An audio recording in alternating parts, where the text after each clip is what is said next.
तो पीपीटी दिखाइए।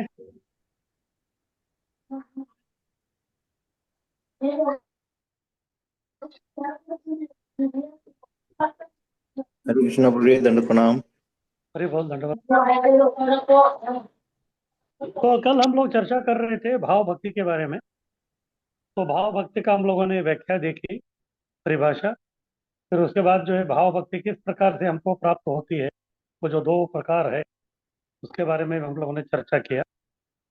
तो जैसे कल मैं बता रहा था कि भाव भक्ति जैसे आरंभ होता है तो फिर उस व्यक्ति के जीवन में जो है बहुत ही उच्च प्रकार के जो है शक्तियां आना आरंभ हो जाती है।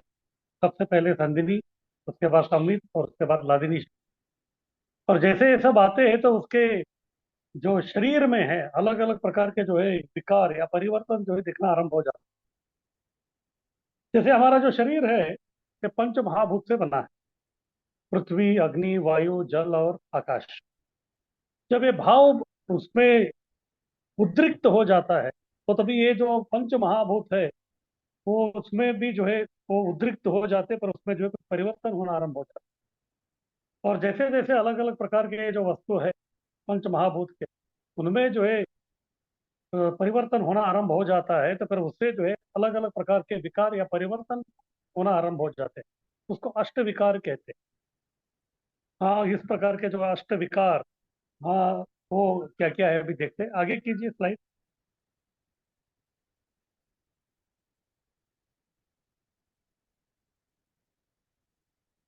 तो ये है भाव भक्त के बाहरी अष्ट विकार। जैसे वो व्यक्ति जो है भाव भक्त के स्तर पे आ जाता है तो फिर उसमें जो है ये अष्ट विकार दिखते हैं। सबसे पहला है स्तंभ। स्तंभ यानी कि बस खंबे के समान वो खड़ा हो जाता है। तो ये विकार होता है, ये भूमि के विकार के कारण होता है। हाँ, तो पृथ्वी है वो, पृथ्वी तत्व जो है शरीर में उसका विकार होने से जो है वो व्यक्ति स्तंभित हो जाता है। उसके बाद दूसरा है स्वेद। स्वेद यानी कि पसीना। तो पसीना जो है ये अग्नि का विकार होने से होता है। पंच महाभूत में जब अग्नि का विकार होता है तो स्वेद यानी कि पसीना छूटता है। जैसे हम लोग को देखते हैं जैसे गर्मी बढ़ जाता है तो फिर पसीना छोड़ता है क्योंकि अग्नि का प्रकोप। उसके बाद तीसरा है रोमांच। हाँ, रोमांच यानी कि रोंगटे जो है खड़े हो जाना। तो ये जो है वायु का विकार से होता है। पंच महाभूत से वायु का जब विकार होता है तो फिर रोमांच। जैसे अगर आप बाहर किधर गए हैं पहाड़ के ऊपर, जब हवा बहता है या ठंडी है हवा, वो हवा, तो तभी जो हम देखते हैं कि रोमांच होता है, इनके रोंगटे खड़े हो जाते हैं। उसके बाद चौथा है गदगद। हाँ, गदगद यानी कि बोलना चाहता है लेकिन बाहर नहीं निकाल रहे शब्द। ये भी वायु का विकार से होता है। पांचवा है कंपन। शरीर जो है थर थर कांपने लगता है, तो ये भी वायु का विकार है। उसके बाद रंग परिवर्तन। हाँ, उसका शरीर का जो है रंग जो है वो, उसमें भी जो है परिवर्तन दिखता है। और ये जो है अग्नि तत्व के कारण होता है। हाँ, जैसे अग्नि में जो अगर कुछ वस्तु हम डाल देंगे तो उसका रंग बदल जाता है। तो इसी प्रकार जब अग्नि तत्व में विकार होता है तो फिर ये रंग परिवर्तन होता है। उसके बाद सातवां है अश्रुपात। हाँ, तो कभी कभी जो अष्ट विकार में वो अश्रुपात करना आरंभ कर देता है। और ये है जल तत्व का विकार से होता है। जल तत्व जब विकार हो जाता है तो फिर अश्रुपात होने लगता है। उसके बाद आठवां है, उसको बोलते हैं प्रलय, यानी कि एक साथ हर्ष और शोक। कभी कभी आपने देखा होगा जो पागल लोग रहते हैं इस प्रकार का हरकत करते हैं, कभी वो हंसता है कभी रोता है। हाँ, तो कभी कभी भाव भक्त वो भी एक प्रकार का पागल प्रेमी ही है कृष्ण के। तो उसमें भी जो है एक साथ जो है हर्ष और शोक दोनों जो है इसमें वो दिखते हैं। और ये जो है प्रलय है, हाँ, तो ये जो है आकाश तत्व का विकार के कारण होता है। आकाश तत्व का जो विकार होता है तो तभी जो है ये सब दिखता है। इस प्रकार से भाव भक्त में जो है, जब भाव भक्ति उसमें प्रकट होता है तो फिर धीरे धीरे जो है इसमें इस आठ प्रकार के, अष्ट प्रकार के जो है विकार दिखते हैं। अभी एक समस्या है इधर। ये जो आठ प्रकार का ये जो विकार जो बताया जा रहा है, कभी वो रोता है कभी रोमांच होता है, अलग अलग प्रकार का, ये जो है हमारे जो सिनेमा के जो है बहुत ही अच्छे खासे जो superstar, giga star, mega star, ये लोग भी दिखा सकते हैं पर्दे के ऊपर। जब शूटिंग चलता है तो तभी जो है ये सब आर्टों के आर्ट वो दिखा। अगर आठों के आठ वो सब दिखा रहे हैं तो इसका मतलब ये है क्या वो उनमें भाव भक्ति है। भाव भक्ति है और भाव का जो विकार हो रहा है, इस प्रकार हम समझना चाहिए। तो इस प्रकार नहीं है, क्योंकि वो व्यक्ति हालांकि इस प्रकार के जो अष्ट विकारों को वो दिखा रहा है अपना एक्टिंग के माध्यम से, लेकिन वो भाव भक्त नहीं है। तो फिर इससे समस्या ये होती है कि फिर असलियत में हम कैसे समझे कि ये व्यक्ति भाव भक्ति तक पहुंचा है क्या नहीं पहुंचा है। तो इसीलिए अभी रूप गोस्वामी क्या कर रहे हैं कि भाव भक्ति के जो है और भी ऊंचे जो लक्षण है के बारे में बता रहे हैं। 9 लक्षण अभी बताएंगे। अगर ये 9 में से एक भी लक्षण उसमें दिख रहा है या 9 से एक से ज्यादा लक्षण उसमें दिख रहा है, तभी हम समझ सकते हैं कि इस व्यक्ति में जो है भाव भक्ति जो है वो पनप रहा है। वो 9 क्या है अभी आगे देखते हैं, आगे की।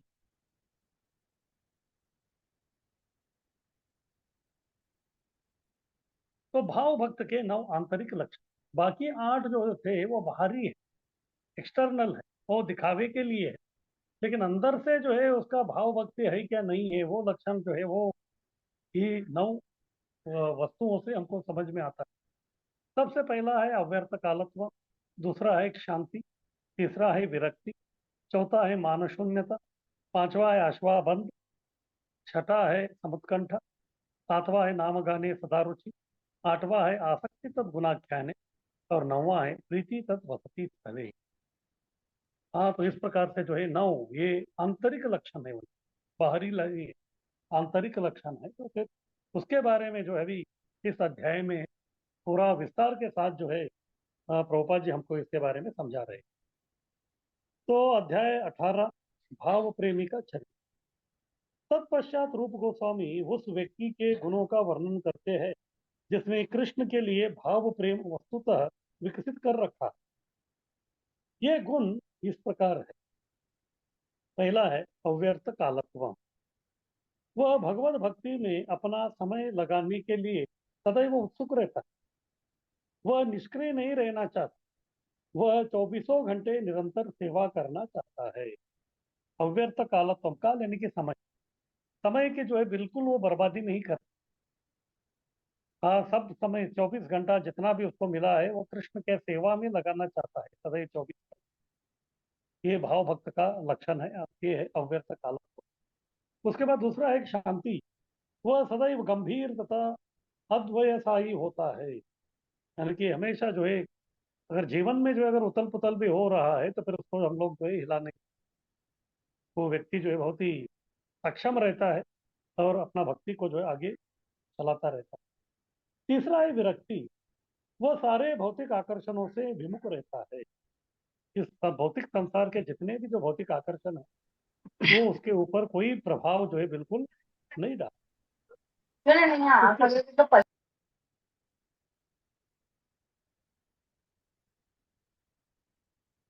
उसके बाद चौथा है मान शून्य। वह अपने कार्यों के बदले किसी प्रकार के भौतिक सम्मान की कामना नहीं करता। हाँ, जो भी वो कृष्ण के लिए जो भी सेवा कर रहा है उसके बदले में कृष्ण से कुछ उसको चाहिए, इस प्रकार जो है कुछ है ही नहीं। हाँ, तो भक्ति में जो है मान अपमान सम्मान जो भी है उसको जो है समान दृष्टि से वो देखता है। पांचवा आशाबंध। उसे विश्वास रहता है कि कृष्ण उस पर सदैव दयालु होंगे। हाँ, कोई भी स्थिति हो, कितना भी दुख संकट कुछ भी आए, उनको ये विश्वास है कि रक्षति इति विश्वास हो, कृष्ण जो है सदैव उनका रक्षण करेंगे। हाँ, कृष्ण भी जो है भगवत गीता में कई जगह में जो है इसका उल्लेख करते हैं, योगक्षेम वहाम्य, भक्तों का जो है वो योगक्षेम देखते हैं। उसके बाद छठा है समुत्कंठा। वह भगवान की निष्ठापूर्वक सेवा करने के लिए सदैव उत्सुक रहता है। हाँ, जब भी भगवान का सेवा का उसके पास कोई अवसर आता है उसको वो छोड़ता नहीं, बहुत ही हृदय पूर्वक जो है उस सेवा को वो करता रहता है। सातवां है नाम गाने सदा रुचि। वह भगवान के पवित्र नामों के कीर्तन में मग्न रहता है, हमेशा जो हरि नाम उसके जिह्वाग्रे, हाँ जिह्वा के ऊपर जो है हमेशा हरि नाम उनका जो है चलता रहता है। आठवां है आसक्ति तत् गुणाख्यान। वह भगवान के दिव्य गुणों का कथन करने के लिए सदैव उत्सुक रहता है, हमेशा जो है कृष्ण कथा बोलने के लिए हमेशा पर रहता है। कोई कुछ बोले तो फिर उनका कथा जो है बोलना, कृष्ण कथा आरंभ हो जाए। उसके बाद 9वां है प्रीति सद वसति स्थले। वो ऐसे स्थान पर रहने में प्रसन्न रहता है जहाँ भगवान के लीला ये की थी, यथा मथुरा वृंदावन या द्वारका। इस प्रकार धाम में जाके जो है उधर बसना, या उधर दर्शन करना, उधर का जो है तीर्थाटन करना, और उधर जो भी लीला का स्थली है उधर जाके भगवान का लीला के बारे में बोलना या स्मरण करना, या लीला के बारे में श्रवण करना, इसके प्रति जो उसकी आसक्ति जो है बहुत ज्यादा है। इस प्रकार से ये जो 9 लक्षण है, उसमें अगर कोई भी एक लक्षण भी उसमें दिख रहा है तो फिर हम समझ सकते हैं कि ये सही प्रकार का भाव भक्त है।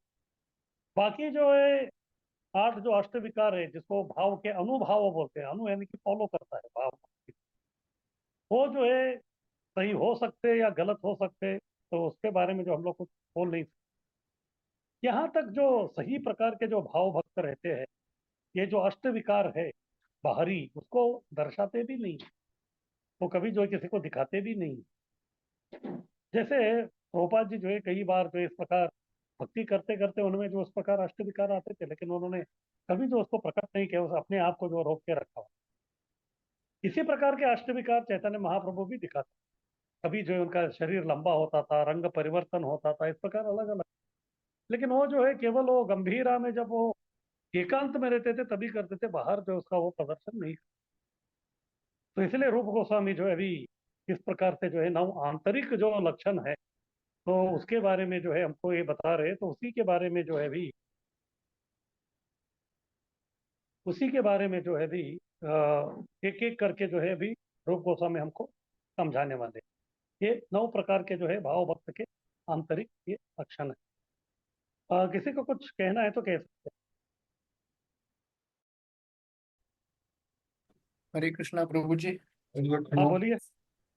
प्रभु ये जो विकार है, 9 आंतरिक लक्षण, तो ये सारे एक साथ होते हैं, एक एक करके हो सकते हैं? ऐसे भी हो सकता है, एक एक साथ में भी हो सकता है, या फिर एक एक हो सकता है। तो वो व्यक्ति का जो है वो कितना वो तीव्रता है उसके हिसाब से चलता है।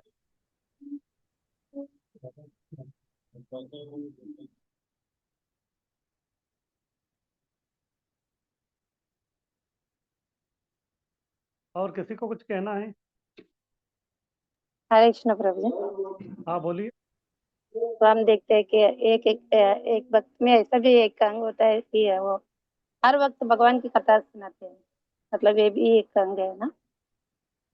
हाँ इस प्रकार है, लेकिन इधर जो कथा सुनाने के बारे में बोल रहे हैं वो 24 घंटा कथा सुनाता है। ये सब हाँ, 24 घंटे की काम है ये। अगर वो 1-2 घंटे के लिए 24 मिनट के लिए बोल रहे थे, फिर वो भाव भक्त नहीं। भाव भक्त जो है वो 24 घंटे यही काम करता रहता है, और कोई काम नहीं उसके।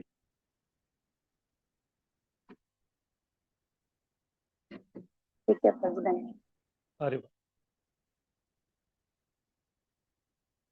तो अभी आगे बढ़ते हैं हम लोग, अभी एक एक करके जो है अभी प्रभुपाद जी हमको समझाएंगे। आगे कीजिए। सबसे पहला है अव्यर्थ कालत्व, यानी कि एक क्षण भी जो है वो भगवान का सेवा के बिना जो है वो नहीं रह सकता। तो इसके लिए रूप गोस्वामी हरि भक्ति सुधोदय करके ग्रंथ, इस हरि भक्ति सुधोदय में केवल 2 लोगों की कथा सुनाया जाता है, एक है प्रहलाद महाराज और दूसरा है ध्रुव महाराज। तो उसमें जो है एक भक्त के जो लक्षण है, किस प्रकार से वो अव्यर्थ कालत्व करता है, उसके बारे में इधर बता रहे हैं।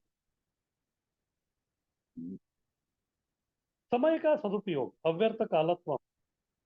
जिस अनन्य भक्त ने कृष्ण के लिए भाव प्रेम विकसित कर लिया है, वह सदैव भगवान की प्रार्थना करने में अपनी वाणी को लगाता है। वह मन के भीतर कृष्ण का सदैव चिंतन करता रहता है, और अपने शरीर को या तो अर्च विग्रह के समक्ष नतमस्तक होकर नमस्कार करने में या अन्य किसी सेवा में लगाता है। इन भावमय कार्यों को करता हुआ वह कभी कभी आंसू बहाता है।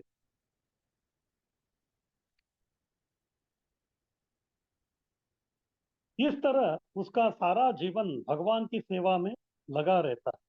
वह एक क्षण भी अन्य किसी कार्य में व्यर्थ नहीं जाने देता। इस प्रकार 24 घंटा जो है वो व्यक्ति भगवान का जो है वो सेवा में जो है पूरा तत्पर रहता है। तो उसको जो है ये सेवा छोड़ के और कुछ करने की जो है कोई इच्छा ही नहीं रहती। ये हरिभक्ति सुधोदय का ही ये श्लोक है, उसको जो इधर प्रभुपाद जी बता रहे हैं, जिसको रूप गोस्वामी जो है अपने भक्ति रसामृत सिंधु ग्रंथ में इस विषय में जो है वो उल्लेख कर रहे हैं। सबसे पहला है वाक भी सुबंत। वाक यानी कि उसका जो वचन है, शब्दों से भगवान का गुणगान करता है, यही उसका काम है। हाँ, हमेशा के लिए जो है वही, अगर बोलना भी है तो फिर केवल जो है भगवान का गुणगान ही करता रहे। मनसा स्मरण, ठीक है, अगर गुणगान नहीं कर रहा है तो फिर मन में जो है, मन का क्रिया तो कभी रुकता नहीं है, मन हमेशा चलता रहता है, तो मन में जो हमेशा कृष्ण का स्मरण, हाँ, निरंतर वो करता रहता। उसके बाद तनवा नमंत, तन यानी कि शरीर जो है हमेशा नतमस्तक होता है भगवान के सामने। आगे कीजिए।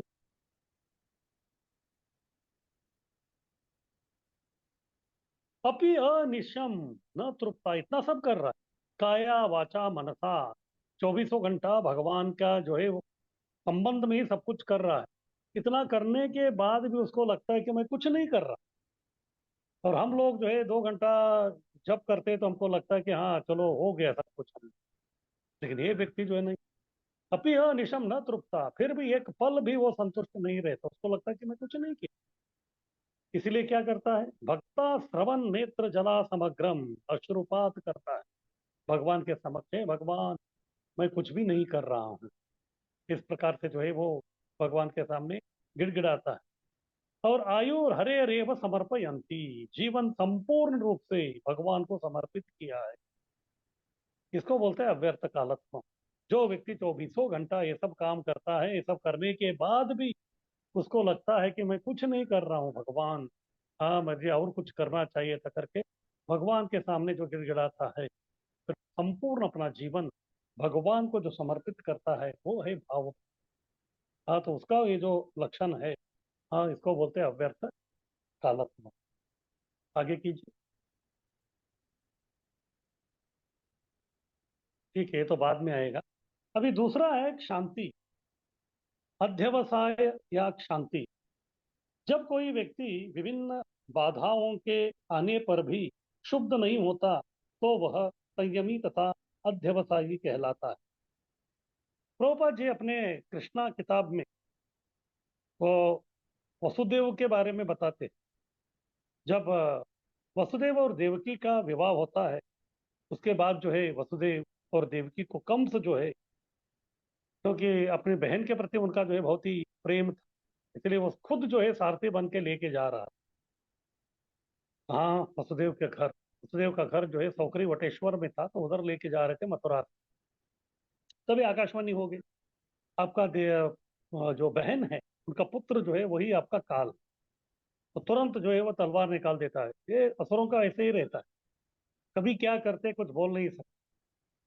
लेकिन अभी वसुदेव को मालूम था कि अभी इतना जो है विकट परिस्थिति है, लेकिन फिर भी जो उन्होंने अपना संयम नहीं खोया, संयम नहीं खोया, फिर जो है तो उसको जो है समझाने का कोशिश कर रहा है हम्स को। तो उस संदर्भ में प्रभुपाद जी लिखते हैं, the greatness of the person is estimated by how he tolerate the provoking situation. एक व्यक्ति की महानता का हम इस हिसाब से हम देख सकते हैं कि इस प्रकार के जो संकट, जो संदिग्ध जो परिस्थितियां रहती है, उसको वो किस प्रकार से सहन करता है, उससे उसकी जो है महानता वो दर्शाता है। तो इस प्रकार से एक शांति यानी कि जो भाव भक्त है, उसके जीवन में जितने भी संकट आए, कुछ भी आए, वो व्यक्ति जो है अपना सहनशीलता को नहीं खोता, यानी कि वो भक्ति करता रहता कुछ भी हो। हाँ, तो जैसे हमारे आचार्य भी बोलते हैं, मारो भी राखो भी जो इच्छा तो हार, अर्पिलु तो पदे नंद किशोर। बस आपको मारना है, मुझे जिंदा रखना है, वो आपके ऊपर है, लेकिन कुछ भी है, मैं आपको जो है मेरा जीवन पूर्ण संपूर्ण जो है समर्पित, ये अभी आपके ऊपर, आपको जो करना है कीजिए। इस प्रकार किसी भी प्रकार का जो है आ, परिस्थिति आए तो भी वो लोग जो है अपना संयम को नहीं खोते।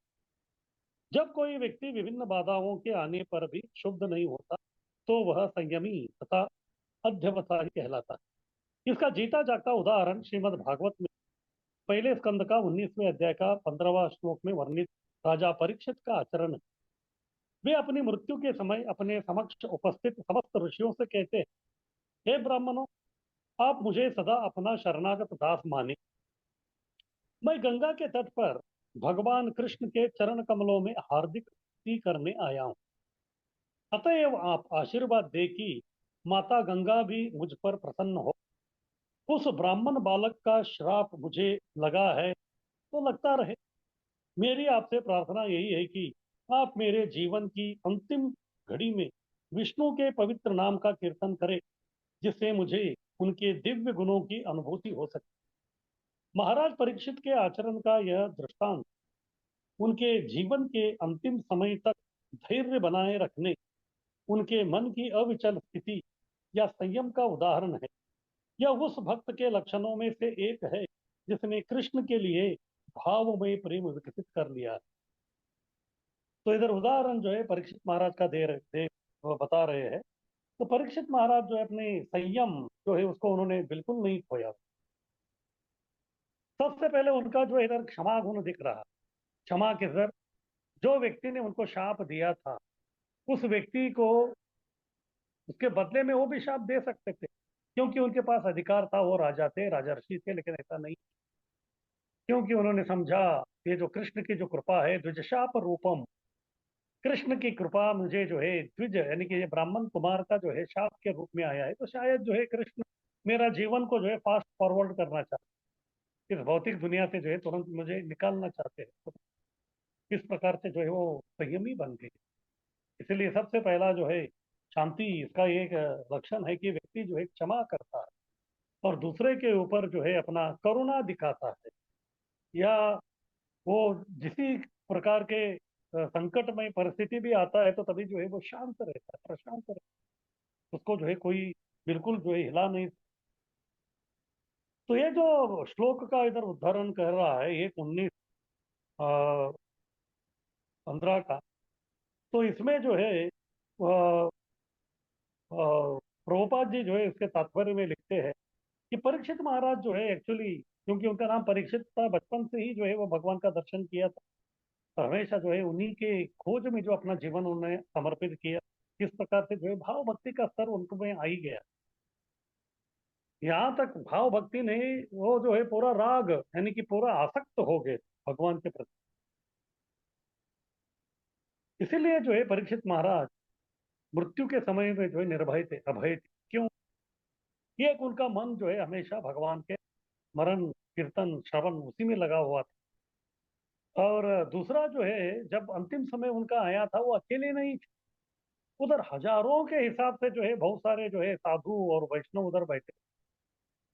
तो इसीलिए वो बोल रहे कि ठीक है, अभी जो है शाप है तो तक्षक आता है तो आने दीजिए, मुझे काटना है तो काटने दीजिए। वो काटेगा तो किसको? मेरा शरीर को काटे, लेकिन मेरा मन जो है भी कृष्ण के चरणारविंद में लग गए है। ये अच्छा समय है। तो इसी समय में जो है अगर मुझे मृत्यु आ गई तो फिर अच्छा है, क्योंकि कृष्ण बोलते हैं अंते नारायण अंत काले च मामेव स्मरण मुक्त्वा कलेवरम यह प्रयाति समद्भावम याति नास्ति संशय। अंतिम समय में इस प्रकार का आ रहे तो अच्छा है। इसलिए अंतिम समय में जो इस प्रकार कृष्ण का स्मरण करना उतना आसान नहीं है। लेकिन परीक्षित महाराज जो है वो भाव भक्त के स्तर पे थे, और ऊपर से श्रवण कीर्तन चल रहा था, और तभी जो इतने हजारों के तादाद में जो है वैष्णवों का संग उनको मिल रहा था। इसीलिए जो है मृत्यु से उनको डरने की कोई आवश्यकता नहीं। इसीलिए जो है वो बोल रहे कि बस अभी जो आने वाला है आने तो, मुझे जो है बिल्कुल कुछ ये नहीं, यानी कि उनको 100% उनको गारंटी था कि बस अभी जो है कृष्ण उनको सहायता करेंगे और वो भगवत धाम गोलोक धाम चले जाएंगे। तो इसलिए जो है परीक्षित महाराज का ये जो आचरण है, ये दृष्टांत, हाँ अंतिम समय में उन्होंने धैर्य को बना के रखा, ये जो है बहुत ही उत्तम लक्षण है, क्योंकि उन्होंने कृष्ण के प्रति जो अपना भावमय प्रेम को जो उन्होंने विकसित कर लिया। किसी का कुछ प्रश्न है तो पूछ सकते।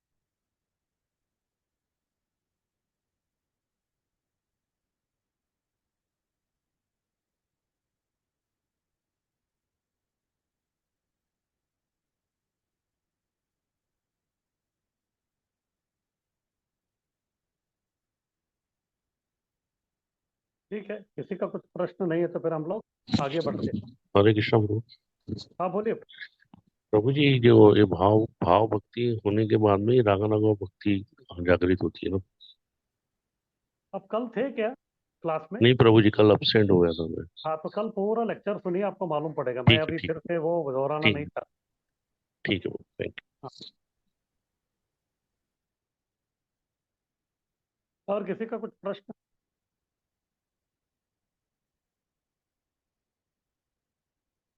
तो ठीक है, आगे तीसरा है, ये है विरक्ति। विरक्ति ये शब्द जो है हम लोग बहुत ही कम जो है उसको प्रयोग करते हैं। हम लोग जो प्रयोग करते हैं वो शब्द है वैराग्य। तो ये जो विरक्ति है बहुत ही विशेष प्रकार का वैराग्य है। तो पतंजलि अपने योग सूत्र में बताते हैं, त्याग यानी कि ये जो वैराग्य है ये 4 प्रकार का है। सबसे पहला वो जो है सीधा विधि वैराग्य, यानी कि इंद्रिय निग्रह करना। सबसे पहला है कि हमारा जो इंद्रिय है वो कुछ अपना विषय वस्तु चाहते हैं। जैसे आंखों को जो है कुछ तो देखना है, नाकों को सूंघना है या कानों से सुनना है। इस प्रकार हर एक इंद्रिय का जो अपना विषय वस्तु है उसके ऊपर उसके प्रति जो है वो आकर्षित हो जाता है। तो सीधा विधि में क्या करना है, उस इंद्रियों को निग्रह करना है। अभी वो देख रहा है, जो नहीं देखना चाहिए उधर वो देख रहा है। क्या आंख देख रहा है तो फिर आंखों को निग्रह, और कान जो है जो नहीं सुनना चाहिए वो सुन रहा है तो फिर उसको निग्रह कर, या फिर नाक जो है जो सूंघना नहीं चाहिए वो सूंघ रहा है तो फिर उसको उस इंद्रिय को निग्रह कर। इस प्रकार से इंद्रियों को निग्रह करके एक प्रकार से जो हम लोग वैराग्य को दर्शा, इंद्रियों को निग्रह करके वैराग्य को हम लोग दर्शा सकते हैं। ये हो गया सीधा विधि, डायरेक्ट। उसके बाद दूसरा है, इसे भी बढ़कर, वो है अपरोक्ष विधि। अपरोक्ष विधि यानी कि क्या है, इंद्रिय विषय वस्तु को ही नियंत्रण करना। सबसे पहले इंद्रिय अपने वो विषय वस्तु पे देख रहा है तो उसको कंट्रोल करना, वो पहला हो गया सीधा। अभी दूसरा, इंद्रिय जो है अपने विषय वस्तु न देखे, हाँ, न रहेगी बात, न बजेगी बांसुरी, इस प्रकार। अब ये अगर किसी को जो है कोई भक्त बनने से पहले जो है कोई होटल का जो है खाना बहुत ही पसंद है, तो फिर क्या होता है, वो व्यक्ति उसके पास में जाता है तो फिर उधर का खुशबू आता है, उसको सूंघता है, तो फिर बाद में जो है इंद्रिय उस तरफ जाने का कोशिश करे, तो तभी वो अपनी इंद्रियों को निग्रह करे। वो पहला विधि हो गया। और दूसरा कैसा, उसको मालूम है कि उस गली में जो है वो होटल है तो उधर जाना ही नहीं, उधर जाना ही है, कि इंद्रियों को बिल्कुल जो है स्कोप नहीं देना है कि वो अपने विषय वस्तु के प्रति वो चले जाए। यानी कि इंद्रियों का जो विषय वस्तु है उसी को जो है कंट्रोल करना। अगर इंद्रियों को जो है विषय वस्तु का स्मरण ही हम लोग नहीं दे रहे हैं तो फिर इंद्रिय जो है वो अपने आप जो है कंट्रोल में रहे। हाँ, अगर किसी को जो है इधर का जो है कुछ रसगुल्ला बहुत अच्छा लगता है तो फिर वो रसगुल्ला का स्मरण करना ही बंद कर देना उधर का। तो फिर जो है इंद्रिय उधर जो है वो विचरण नहीं करेगा।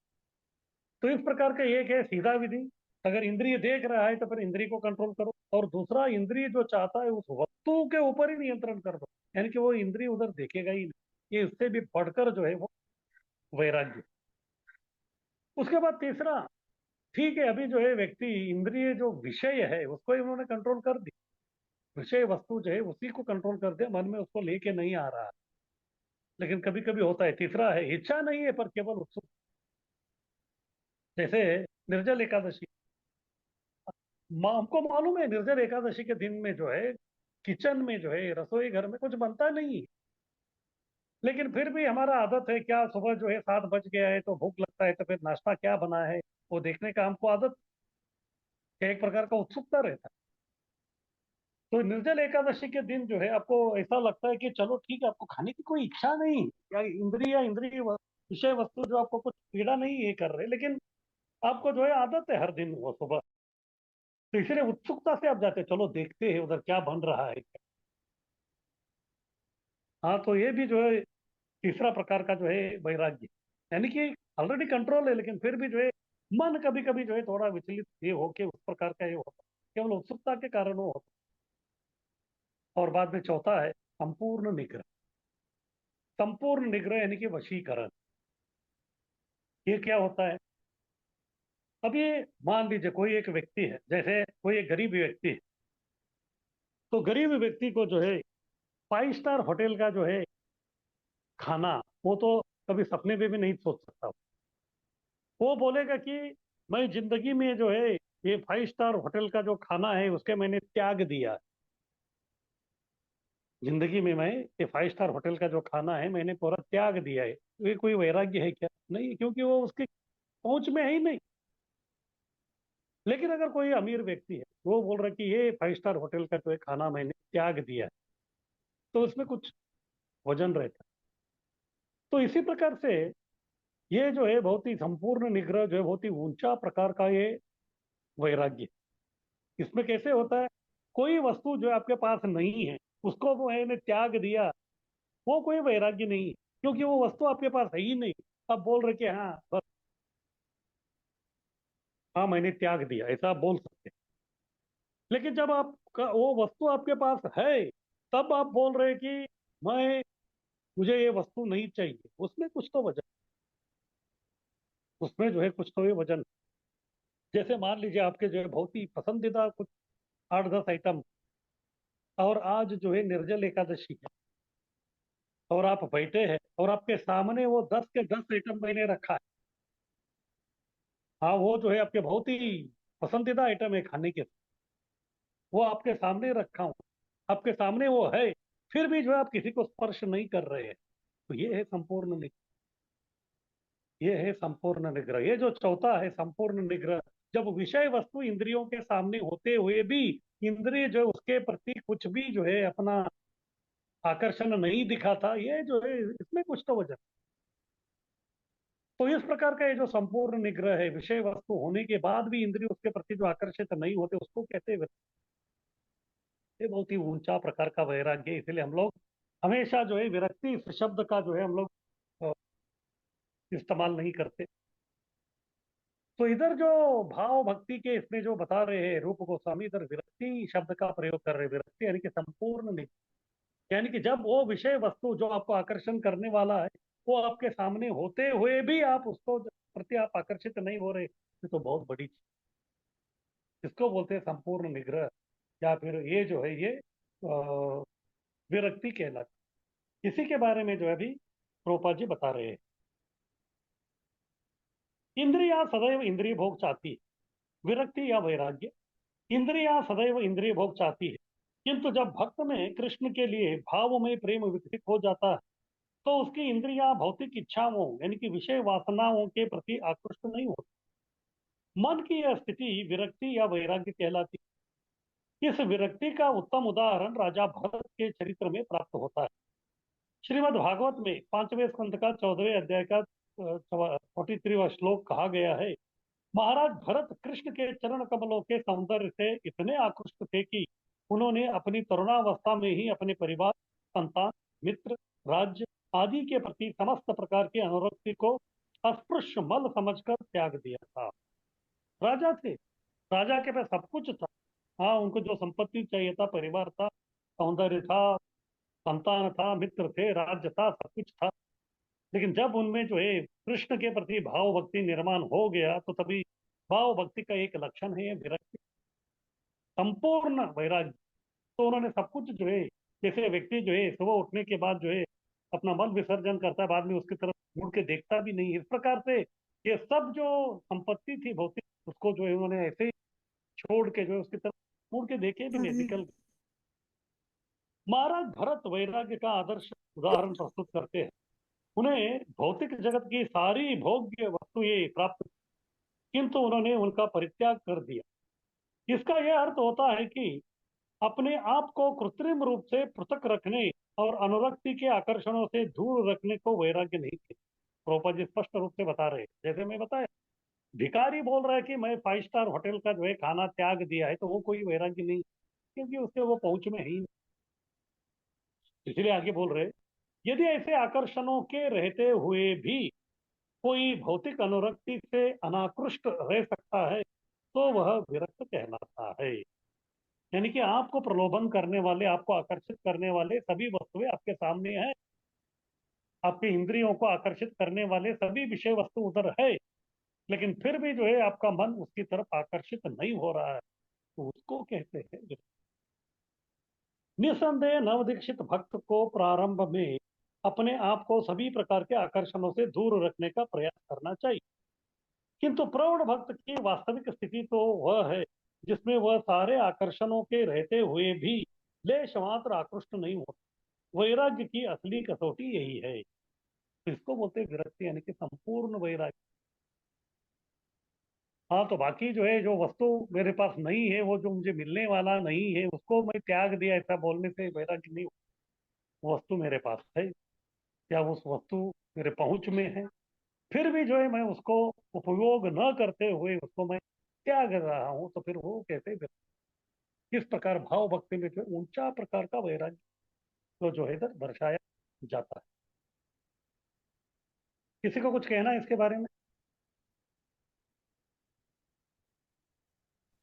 हरे कृष्ण प्रभु जी, दंडों हाँ, बोलिए। जी। इस मायावादी जो वैराग्य दिखाते हैं इसमें क्या फर्क है? तो फल्गु वैराग्य और युक्त वैराग्य, मायावादी का फल्गु वैराग्य है और हमारा युक्त वैराग्य, जिसके बारे में हम लोग इसके पहले भी जो है चर्चा कर चुके अच्छा, तो ये कृष्ण प्रेम होने के बाद जो वैराग्य आता है इसे युक्त वैराग्य कहेंगे। हैं। ये युक्त जो वैराग्य है। और बाकी जो, हाँ, हाँ, बाकी जो फल्गु वैराग्य है वो अपने लिए केवल दिखावे का वो वैराग्य है। तो मायावादी लोगों का फल्गु वैराग्य। मतलब वो मुक्ति, खुद के लिए मुक्ति पाने के लिए जो वैराग्य करते हैं तो वो हाँ फल्गु हाँ, हो तो गया। हाँ बस, और ये जो क्योंकि वो कृष्ण सेवा में है वैराग्य है तो अपने आप आता है, हम्म, इससे तो युक्त वो वैराग्य। हाँ, वो युक्त वैराग्य। तो स्टेप बाय स्टेप ये संपूर्ण निग्रह, मतलब जितना प्रगति होगा उतना वो आएगा। हाँ, लास्ट तक विरक्ति तक आ जाएगा। चले गए लोग बाबा ठीक है प्रभु। और किसी को कुछ कहना है?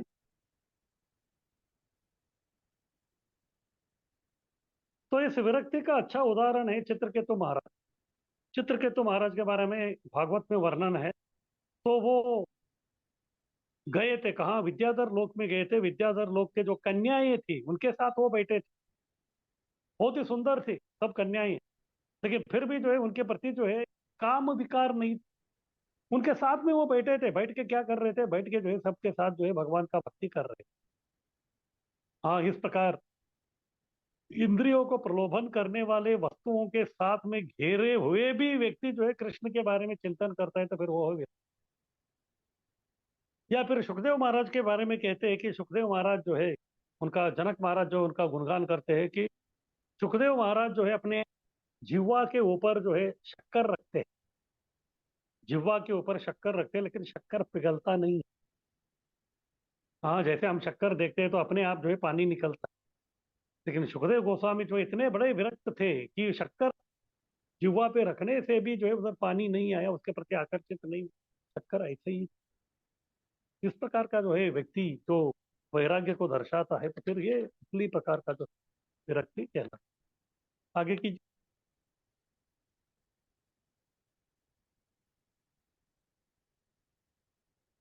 ठीक है, तो अभी बाद में आएगा, उसको बाद में।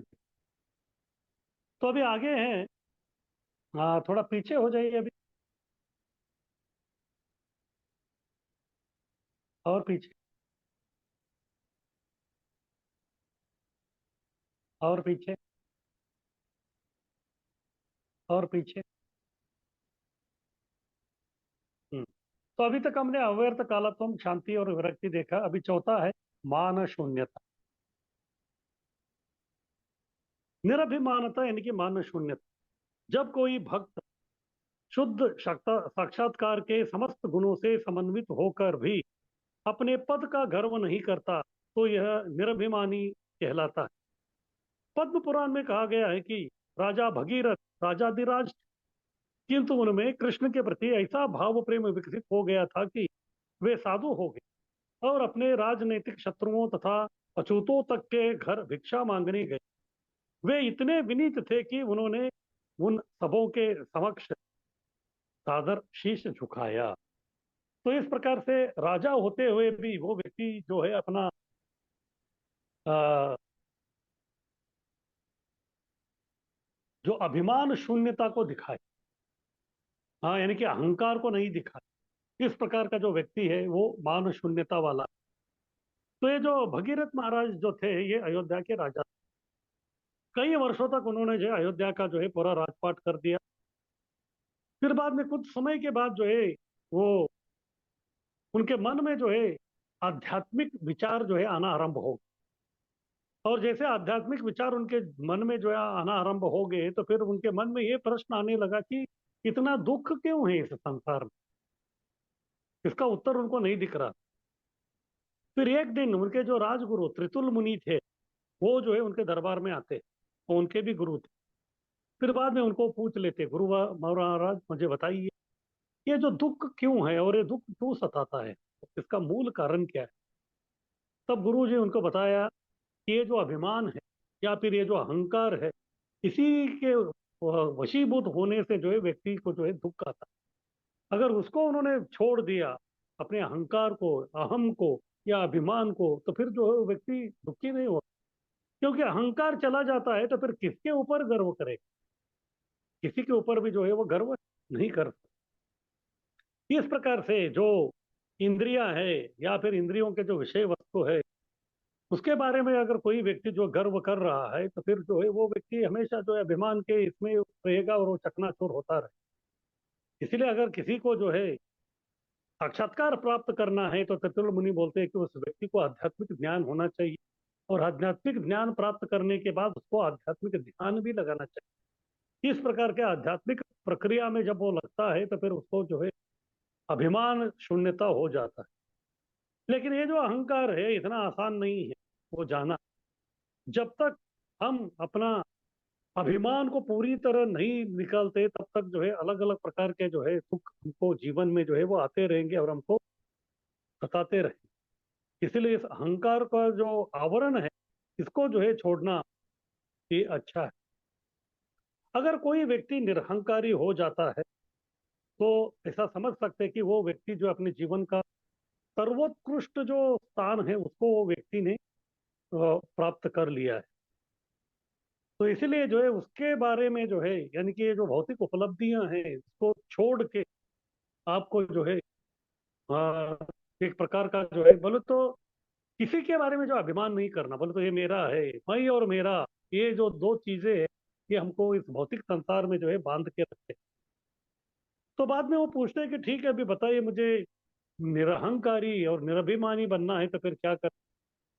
त्रितुल मुनि उनको बोलते, आप गंभीर है क्या इसके बारे में। उन्होंने बोले कि हाँ, आप जो बोलेंगे वो करने के लिए मैं तैयार हूँ। तो उन्होंने सबसे पहले बोला, देखिए अब राजा है, और राजा का जो है अपना ज्यादा अहंकार संपत्ति का रहता है और राज्य का रहता है। इसलिए अगर आपको जो है ये निरभिमान बनना है, तो सबसे पहले आपका संपत्ति और राज्य को जो है आपको छोड़ना पड़ेगा। ये हो सकता है क्या, ऐसा त्रितुल ऋषि उनको पूछते हैं। तो तभी भगीरथ बोलते हैं कि बस मैं तो जो है संसार से उब चुका हूँ, मुझे जो है बस ये फिर से दुखी नहीं होना है, आप जो बोल रहे हो वो मैं करने के लिए तैयार। त्रितुल मुनि बोलते हैं कि मैं अभी 3 दिन के लिए आपके राज्य में हूँ, उसके बाद जो है मैं जाने वाला हूँ। 3 दिन आपके पास है, 3 दिन में आप क्या करेंगे देख लीजिए। बोला ठीक। फिर वो क्या करते हैं, सोच लेते हैं कि चलो अभी जितना भी मेरे पास जो संपत्ति है उसको जो है बांटना है। लेकिन ऐसे ही बांटना उनका उनको अच्छा नहीं लगा। तो इसलिए उन्होंने सोचा चलो ठीक है, मैं एक यज्ञ कर। उन्होंने जो अग्निस्तोम यज्ञ का अनुष्ठान किया, और जिसमें जितने भी जो है ब्राह्मण आए थे या फिर जो भी गरीब लोग आए थे, जिनको जो है संपत्ति का जो है याचक थे, उन सबको जो है उन्होंने बहुत सारे बहुमूल्य जो है गाय दिए, बहुत सारा जमीन दिए, घोड़े दिए, फिर उसके बाद सोना। इस प्रकार से जो अलग अलग प्रकार के जो चीजें हैं, वो सब उन्होंने सबको जो है बंटवारा कर दी। तो पूरे दिन में जो 3 दिनों में जो है उन्होंने अपना जितना भी जो संपत्ति था उसको जो है पूरा खाली कर दिया। फिर उसके बाद बचा क्या था, राज्य था। ऐसा था कि उनके बगल का राज्य का जो राजा था, ये उनके शत्रु थे। और वो शत्रु जो है इस राज्य को जो है प्राप्त करने के लिए कई बार उन्होंने कोशिश किया, लेकिन भगीरथ इतने पराक्रमशाली था तो फिर वो कर नहीं पाया। तो अभी भगीरथ ने क्या किया, अपना जो है राजसी वेश जो है सब छोड़ दिया उन्होंने। फिर बाद में सादा कपड़ा पहन के जो है वो शत्रु का जो राजा था उसके राज्य में, उसके दरबार में चला गया। फिर जैसे उनके मंत्री देखे तो फिर सब लोग जो है उनके ऊपर, उनको पकड़ने का कोशिश कर रहे थे। तभी राजा ने बताया कि देखिए वो तो निहत्था आ रहा है और कोई राजा का वेशभूषा में नहीं आ रहा है, पहले सुनते हैं कि उनको उनको क्या कहना। फिर वो आए, फिर बाद में राजा को बोले देखो मुझे मालूम है कि आपका नजर जो है मेरे राज्य में है, और अभी जो है मैं सब कुछ छोड़ के अभी जाने वाला हूं, क्योंकि राज्य के जो राजा है बगल वाले राज्य में क्या होता है उसका खबर वो रखते हैं। तो उन्होंने बोला कि हाँ मुझे मालूम है, आपने जो है पूरा अपना संपत्ति अपने प्रजा में बांट दिया, ये मुझे मालूम है, तो बताइए अभी क्या क्यों आए हैं? उन्होंने बोला बस अभी सब संपत्ति चला गया, केवल अभी मेरा राज्य बचा है, तो वो राज्य मैं आपको देना चाहता हूँ, आप इसको ले लीजिए। तो राजा ने बोला ठीक है। फिर राजा को जो है उन्होंने सब दे दिया। फिर अपने राज्य के बाहर इंतजार कर रहे थे।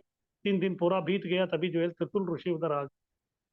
बाद में त्रितुल ऋषि उनको बोल दिया कि ठीक है अभी मैं मेरे आश्रम में जा रहा हूँ, आप जो है थोड़ा देश संचार करो। हाँ, एक साधु के जीवन क्या होता है, किस प्रकार जीवन यापन करना है, तो वो जो है तुम उसका अनुभव करो।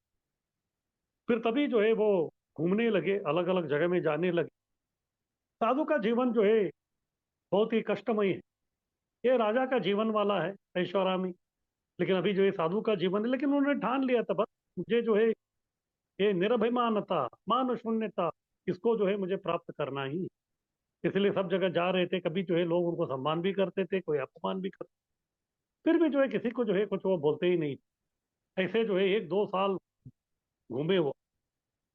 फिर उनको समझ में भी नहीं आता था कि कौन से प्रदेश में वो है। बस वैसे भगवान का चिंतन करते हुए जो इधर उधर घूमते रहते थे। एक दिन अचानक जो है एक प्रदेश में आए, वो भूल भी गए थे कि वो उनका ही राज्य। फिर उनके जो कुछ मंत्री थे उन्होंने देख लिया, तो तभी ऐसा हुआ था कि वो राज्य को जो राज्य दिया था वो राजा मर गया था, वही उधर देखने के लिए कोई नहीं। इसलिए जो मंत्री लोग उनको बोल दे कि अभी आप आए हैं तो फिर से जो है अभी राजगद्दी खाली, आप उसको स्वीकार कीजिए। लेकिन एक प्रकार का परीक्षा था उनके सामने ही, क्योंकि उन्होंने ठान लिया था कि वो अभिमान शून्य बनेंगे। तो इसलिए बोल दे कि नहीं नहीं भाई, तो सब छोड़ दिया, इसका जो है मुझे कोई आवश्यकता नहीं। फिर और दूसरे लोग भी उनको देख के ये करेंगे करके उन्होंने तुरंत जो है अपना राज्य से बाहर निकल गए। इसके बाद फिर से जो है घूमते घूमते जो अपने गुरु के पास आए, त्रितुल ऋषि के पास। त्रितुल ऋषि को अपना जो है भी 1-2 साल में उन्होंने जो अनुभव किया वो सब बताया। तो त्रितुल ऋषि जो बहुत खुश हो, बोले कि चलो तुम में जो है अभिमान शून्यता जो है आ रहा है, लेकिन अभी तक पूरा नहीं आया। चलो ठीक। फिर बाद में त्रितुल ऋषि ने बोला कि ठीक है अभी मैं जो है तीर्थाटन के लिए मैं जा रहा हूँ, आप भी मेरे साथ आए। फिर त्रितुल ऋषि और बाद में भगीरथ जो है घूमने लगे, और एक राज्य में वो बैठे थे। तभी अचानक जो है कुछ लोग उधर आए। उन्होंने, उधर के जो मंत्री थे उन्होंने देख लिया किनको, भगीरथ को। वो समझ गए कि ये भगीरथ महाराज। तो आके वो बोलने लगे देखिए अभी हमारा राज्य का जो बहुत ही दुस्थिति है, कोई जो है राज्य करने के लिए जो है कोई काबिल नहीं, तो कृपा करके आप ये राज्य को ले लीजिए। तभी भगीरथ बोलते कि अरे मेरा राज्य जो था उसी को मैंने जो है दान में दे दिया। उसके बाद जब दूसरी बार गया था तभी भी जो है राज्य प्राप्त करने के लिए मुझे बताया गया, तभी भी जो है मैं उसके प्रति जो है कुछ अभिमान नहीं रखा, उसको मैंने त्याग दे दिया। तो अभी आपका दे, आपका राज्य लेके मैं क्या करूं, ऐसा बोल के उनको भेज दिया गया। ये सब जो है त्रितुल ऋषि देख रहे थे। बाद में त्रितुल ऋषि उसके पास आके बोलते हैं तू जो है पहले अपना जो राज्य को इनकार कर दिया था, तभी जो है तुम्हारा अभिमान शून्यता दिख रहा, लेकिन अभी जो है एक अलग प्रकार का अभिमान में तुम है। तुमको ऐसा लग रहा है कि मेरे से बढ़कर जो है निरभिमानी कोई नहीं है। हाँ, मुझसे बढ़कर जो है और कोई निरभिमानी नहीं है, इसलिए जो है आपको ऐसा लग रहा है कि मैं ही जो है सबसे ऊंचा जो है वैरागी हूँ। ये भी एक प्रकार का अभिमान है। त्रितुल ऋषि उनको बताते हैं मैं सबसे बड़ा वैरागी हूँ, ये भी एक प्रकार का अभिमान है। अभी आपको इससे छुटकारा पाना है, तो फिर अभी ये लोग जो बोल रहे हैं राज्य को प्राप्त करने का, अभी आपके मन में कोई इच्छा नहीं है इस राज्य को प्राप्त करने का, लेकिन अभी आप इसको स्वीकार करो। इस प्रकार से आपके मन में जो है एक प्रकार का जो अभिमान पनप रहा है, सबसे बड़ा वैरागी मैं ही हूँ, उसको आप मार सकते हैं। तब जाके जो है 100% जो है मान शून्यता का जो है आप प्रदर्शन कर। ये सुन के जो है त्रितुल ऋषि के चरणों में वो गिर पड़ते हैं, और गिर फिर बोलते हैं कि ठीक है अभी जैसे आप बोल रहे वैसे ही मैं करूँ, तो इससे क्या हो जाएगा, जो अभी मुझे राज्य नहीं चाहिए, हाँ जो नहीं चाहिए उसको मैं स्वीकार करूंगा, तो फिर एक प्रकार से वो वैरागी, ठीक। तभी चतुर ऋषियों को बोल रही है, पहले आप राजा थे, तभी आपको इसका जो साक्षात्कार करना था, इसके लिए आपने कर दिया। अभी आप में जो है वो मान शून्यता का गुण आ गया, तो मान शून्यता का गुण आप में वो आ गया है, तो फिर अभी जो है आप इस राज्य में भी रहेंगे तो भी जो है वो आपको जो है बाधा नहीं करे। तभी उन्होंने जो उधर का फिर से राजा बनने का के लिए जो है स्वीकार कर दिया। इस प्रकार भगीरथ ने अपना जीवन में जो है मान शून्यता का उन्होंने प्रदर्शन किया था, इसलिए जो है इधर रूप गोस्वामी इस मान शून्यता में इस भगीरथ महाराज का जो उल्लेख इधर कर रहे हैं। भारत के इतिहास में ऐसे अनेक उदाहरण प्राप्त होते हैं, यहाँ तक कि लगभग 200 या इससे कम वर्ष पूर्व कलकत्ता के एक बड़े जमींदार लाला बाबू वैष्णव होकर वृंदावन में रहने लगे। वे भी द्वार द्वार जाकर भीख मांगने लगे, यहाँ तक कि अपने राजनीतिक शत्रुओं के द्वार पर भी वे गए।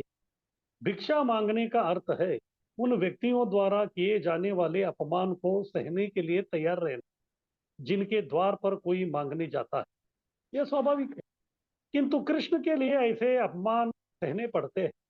कृष्ण का भक्त कृष्ण की सेवा हेतु कोई भी परिस्थिति स्वीकार कर सकता है। तो इधर और एक अर्वाचीन काल का जो है एक उदाहरण दे रहे हैं। एक तो भगीरथ का हो गया, वो रूप गोस्वामी ने बताया। तो प्रभुपाद जी बंगाल का जो है एक जमींदार थे, उनका नाम था लाला बाबू, वैष्णव थे, लेकिन उनके गांव में जो और एक जमींदार था, उनका और इनका नहीं जम।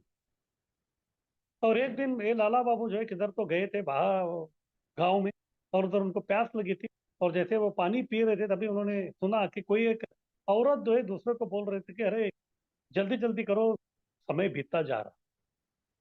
ये उनके कानों में शब्द, जल्दी जल्दी करो, समय बीतता जा रहा। अचानक उनको आ गया कि हाँ, जिंदगी जो है उसका समय जो है बीतता जा रहा है, मुझे जल्दी जल्दी करना है। क्या जल्दी जल्दी करना है? कृष्ण की भक्ति जल्दी करना। इसलिए उन्होंने क्या किया, तुरंत जो अपना जो जमीन था सब कुछ जो है इसी प्रकार से सब उन्होंने छोड़ दिया, फिर वृंदावन में आके बसने लगे। वृंदावन में आके बसने लगे। फिर बाद में उनका जो शत्रु जो था जमींदार, वो भी वैष्णव थे, वो भी वृंदावन में रहते हैं, कभी कभी वृंदावन में आते। कई दिनों तक वो वृंदावन में रहे लाला बाबू। फिर भिक्षाटन करते थे अलग अलग जगहों में। फिर उस कई साल बीतने के बाद कोई तो उनको बताया कि इतने सालों से आप वृंदावन में अभी तक आपने गुरु क्यों नहीं किया? आपको गुरु स्वीकार करना चाहिए। तो लाला बाबू ने बोला कि ठीक है, अभी गुरु को मैं कैसे ये करूँ? उन्होंने बोला कृष्ण से प्रार्थना करो, गुरु जो है आपको प्रकट हो जाएंगे। कृष्ण से हर दिन प्रार्थना कर रहे थे। एक दिन अचानक जो है कोई एक वैष्णव को देखे तो उनको लगा कि ये मेरे गुरु हो। फिर जाके उनके चरणों में गिर पड़े, फिर बोले कि मुझे आप दीक्षा दी। उन्होंने बोला नहीं, पहले आप मुझे आपको परखना पड़ेगा, उसके बाद जब समय आएगा तभी मैं ये करूँगा। उन्होंने ठीक है, तो क्या करूँ? बस आप मेरे आश्रम में रहिए और मधुकरी मांगते रहे। तो बोला कि ठीक। और मधुकरी ये मांगते थे, और उस समय में जो है वो जो उनका शत्रु जो जमींदार था वो भी वृंदावन में रहता था, और ये क्या करते थे, उसके घर में कभी जाते ही नहीं थे भीख मांगने। अन्य अलग अलग जगह में वो भीख मांगते थे और वापस आते। 10-15 दिन बीत गए, उसके बाद फिर से अपने गुरु के पास गए। फिर बाद में बोले कि मुझे दीक्षा दी थी। उन्होंने बोला देखते हैं क्या हो गया था। वो गुरु जो है इनके पीछे एक व्यक्ति को लगाया था, वो उनका खबर रखते थे कि क्या क्या कर रहा है। फिर ऐसे 1-2 महीना बीत गया। उसके बाद कुछ वैष्णव जो है उनको जो बताया था कि आपको दीक्षा लेना है, तो वो आके पूछे कि अभी तक दीक्षा हुआ नहीं क्या? उन्होंने बोला कि नहीं। उन्होंने बोला कि क्या हो गया? नहीं, मेरे गुरु जो है बोला है कि मधुकरी मांगने के लिए, तो फिर मैं मधुकरी मांग रहा हूँ, लेकिन फिर भी अभी तक जो है वो प्रसन्न नहीं।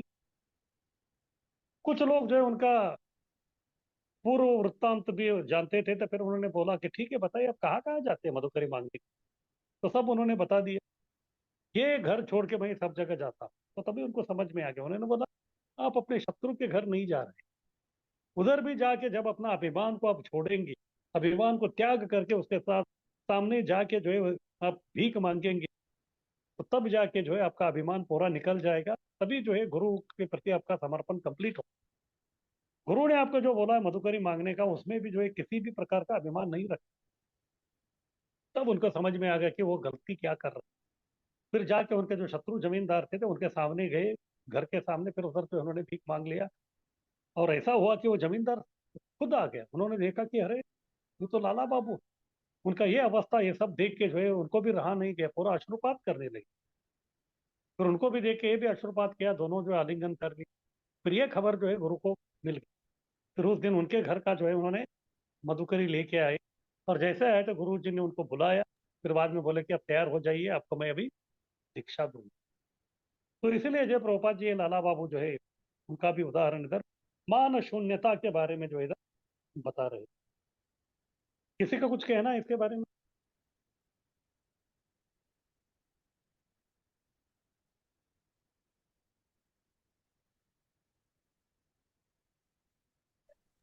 हरे कृष्ण प्रभु जी।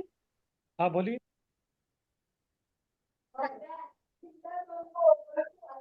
हाँ बोलिए। प्रभु जी आवाज थोड़ा कम आ रहा है। किसका, मेरा? हाँ जी प्रभु जी। अरे बोल, सबको आवाज कम आ रहा है क्या, क्या कैसा है? नहीं, नहीं आ रहा है प्रभु, प्रभु जी, आ रहे बिल्कुल आ प्रभु रहा जी। हाँ प्रभु जी, आ हाँ रहा तो फिर आ रहा है। आपका क्लियर आ रहा है प्रभु जी। आपका आ रहा इंटरनेट का है। प्रॉब्लम रहेगा। हरे कृष्णा ठीक प्रभु है। जी। हाँ बोलिए। हाँ, हरे दंडोत प्रभु जी। प्रभु जी, अभी गृहस्थ लोगों के लिए इस प्रकार का वैराग्य किस प्रकार आ सकता है? बहुत सारे हमको अनेक नाना प्रकार के काम में रहते हैं, पदवी रहती है, तो वो किस प्रकार से गृहस्थ के लिए अनुकूल माहौल में काम करना पड़ेगा प्रभु जी? तो देखिए, अभी भगवान ने जो आपको ये सब जो दिया है ना, उसको इस्तेमाल करना है आपके जीवन यापन के लिए। फिर उसमें जो भी फल मिलता है उसको जो है भगवान को अर्पण करने का कोशिश करना पड़ेगा। क्योंकि आपको घर परिवार भी आपको संभालना है। उसके लिए जो ये सब हाँ उपलब्धि का बहुत जरूरी है। ये करते करते उसमें जो भी फल मिलता है तो उसको जो है हमको भगवान को अर्पण करना। इसके बारे में कृष्ण जो है भगवत गीता में बताएंगे कर्म योग के बारे में, तभी जो है हम लोग उसके बारे में विस्तार से चर्चा करेंगे। तो बेसिकली आपको जो हाँ है सब कुछ छोड़ के जाना नहीं है। आपका अपना ही हाँ कर्म करते रहना है। फिर वो कर्म के जो कुछ भाग है या फल है उसको जो है भगवान को अर्पण करना। हाँ प्रभु जी, धन्यवाद प्रभु जी, हरे बहुत सुंदर। हरे कृष्ण। हरे। हरे कृष्ण प्रभु जी, दोनों प्रणाम। हाँ बोलिए। प्रभु जी आपने पहला इसमें बताया कि विरक्ति आता है, तो विरक्ति क्या है? विरक्ति कभी आता है? मैं बताया 4 प्रकार का वैराग्य है। वैराग्य जो है धीरे धीरे जब पूरा बढ़ता है तो हम्म, अंत में जो है विरक्ति का मतलब है वो प्रलोभन के साथ में आप रहते हुए भी उसके प्रति आप आकर्षित नहीं होते। जैसे भरत महाराज, राज्य संपत्ति सब कुछ, लेकिन फिर भी उसके प्रति वो आकर्षित नहीं हुए। तो इस प्रकार से जो है ऐसे धीरे धीरे जो है आप भक्ति करने लगेंगे, अनर्थ निवृत्ति होगा, सब कुछ होगा। तभी जो है जब भाव भक्ति का बीज आप में पनपता है तो तभी ये सब लक्षण जो है दिखने आरंभ हो जाते हैं। इस प्रकार का विरक्ति जो है भाव भक्ति में ही मिलता है, साधना भक्ति में नहीं मिलेगा। अच्छा, ओके प्रभु जी। हरे कृष्ण अरे प्रभु जी, थैंक यू अरे प्रभु जी। अरे। हरे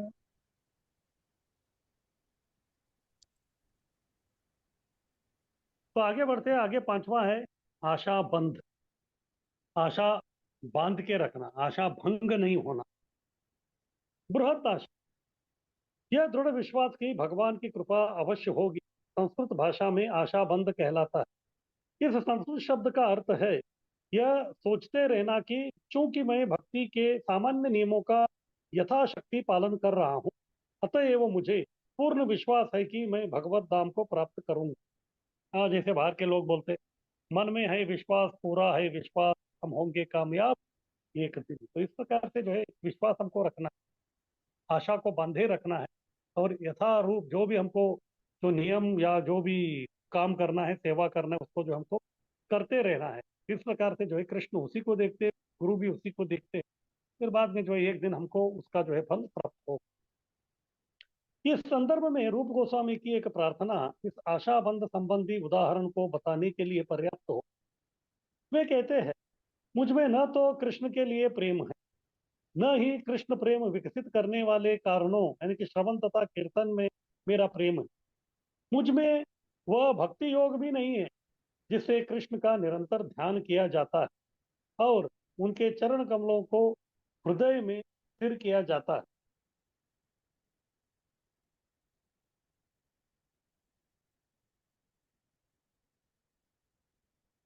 जहां तक ज्ञान या पुण्य कर्मों की बात है, ऐसा कार्य करने का मुझे कोई अवसर भी नहीं दिया। फिर सबसे बड़ी बात यह है कि मैं उत्तम कुल में भी उत्पन्न नहीं हूं। अतएव हे गोपीजन वल्लभ, मैं आपकी केवल प्रार्थना कर सकता हूँ। मेरी एकमात्र यही इच्छा और आशा है कि किसी तरह आपके चरण कमलों तक पहुंच सकूं। और यही आशा मुझे पीड़ा पहुंचाती है, क्योंकि मैं जीवन के इस दिव्य लक्ष्य तक पहुंचने में अपने को सर्वथा असमर्थ पाता हूँ। भाव यह है कि आशा बंद शीर्षक के अंतर्गत मनुष्य को घोर निराशा में भी यह आशा बनाए रखना चाहिए कि वह किसी न किसी तरह भगवान के चरण कमलों तक पहुंच जाएगा। अभी हालांकि रूप गोस्वामी जो है बहुत ही बड़े जो है वो वैष्णव है, लेकिन फिर भी जो है अपने आप को जो है इधर असहायता को दर्शा रहे हैं। इसका मतलब वो असहाय ऐसा नहीं है, लेकिन उनका जो उस प्रकार का वो भाव है। लेकिन इस भाव में भी वो हमको बता रहे कि ठीक है, शायद जो है अपने भावना में वो जो है अपना जो विकट परिस्थिति उसको वो बता रहे हैं। शायद उस प्रकार का विकट परिस्थिति उनके जीवन में ना हो, लेकिन हमारे जीवन में हो सकता है। वो जो भी बोल रहे हैं श्रवण कीर्तन में रुचि नहीं है, ये नहीं है, वो बोलने के लिए बोल रहे हैं, लेकिन शायद हो सकता है कि हमारे जीवन में जो उसी प्रकार का हो। तो इसीलिए हमको क्या करना पड़ेगा, हमको जो है बस भगवान से जो है वो प्रार्थना करना है। क्योंकि भगवान ने जो है अर्जुन को वचन दिया है, न मैं भक्ता प्रणश्यति। हाँ, मेरे भक्त का जो है कभी विनाश नहीं हो। तो इसीलिए जो हमको हमेशा जो है भगवान के चरण कमलों में जो है यही प्रार्थना जो हमको करते रहना है। इसी भाव को जो है हमारे आचार्य भी अपने अलग अलग वैष्णव गीत में बताते हैं। तो चैतन्य महाप्रभु के प्रति जो इसी प्रकार का एक कविता है, उसमें कहते हैं, यदि दया न करिबे पतित देखिया, पतित पावन नाम किसेर लागिए। हाँ, यदि दया न करिबे पतित देखिए, हम जैसे पतितों को आप देखकर जो है आप हमारे ऊपर आप दया नहीं दिखा रहे हैं, तो फिर लोग आपको पतित पावन क्यों कहेंगे। और बाद में नरोत्तम दास ठाकुर कहते हैं कि मौसम पतित प्रभु ना पाई बिहार, मैं इतना पतित हूं कि मेरे ऊपर आप ये कर। तो कहने का तात्पर्य यह है कि भले आप पतित हो या ना हो, हमेशा विश्वास रखना है कि अवश्य रक्षिबे कृष्ण। कृष्ण जो हमारे भक्ति का और हमारा जो है हमेशा वो जो है हमारा रक्षण करेंगे। इसलिए कृष्ण ने बताया योगक्षेमम वहाम्य।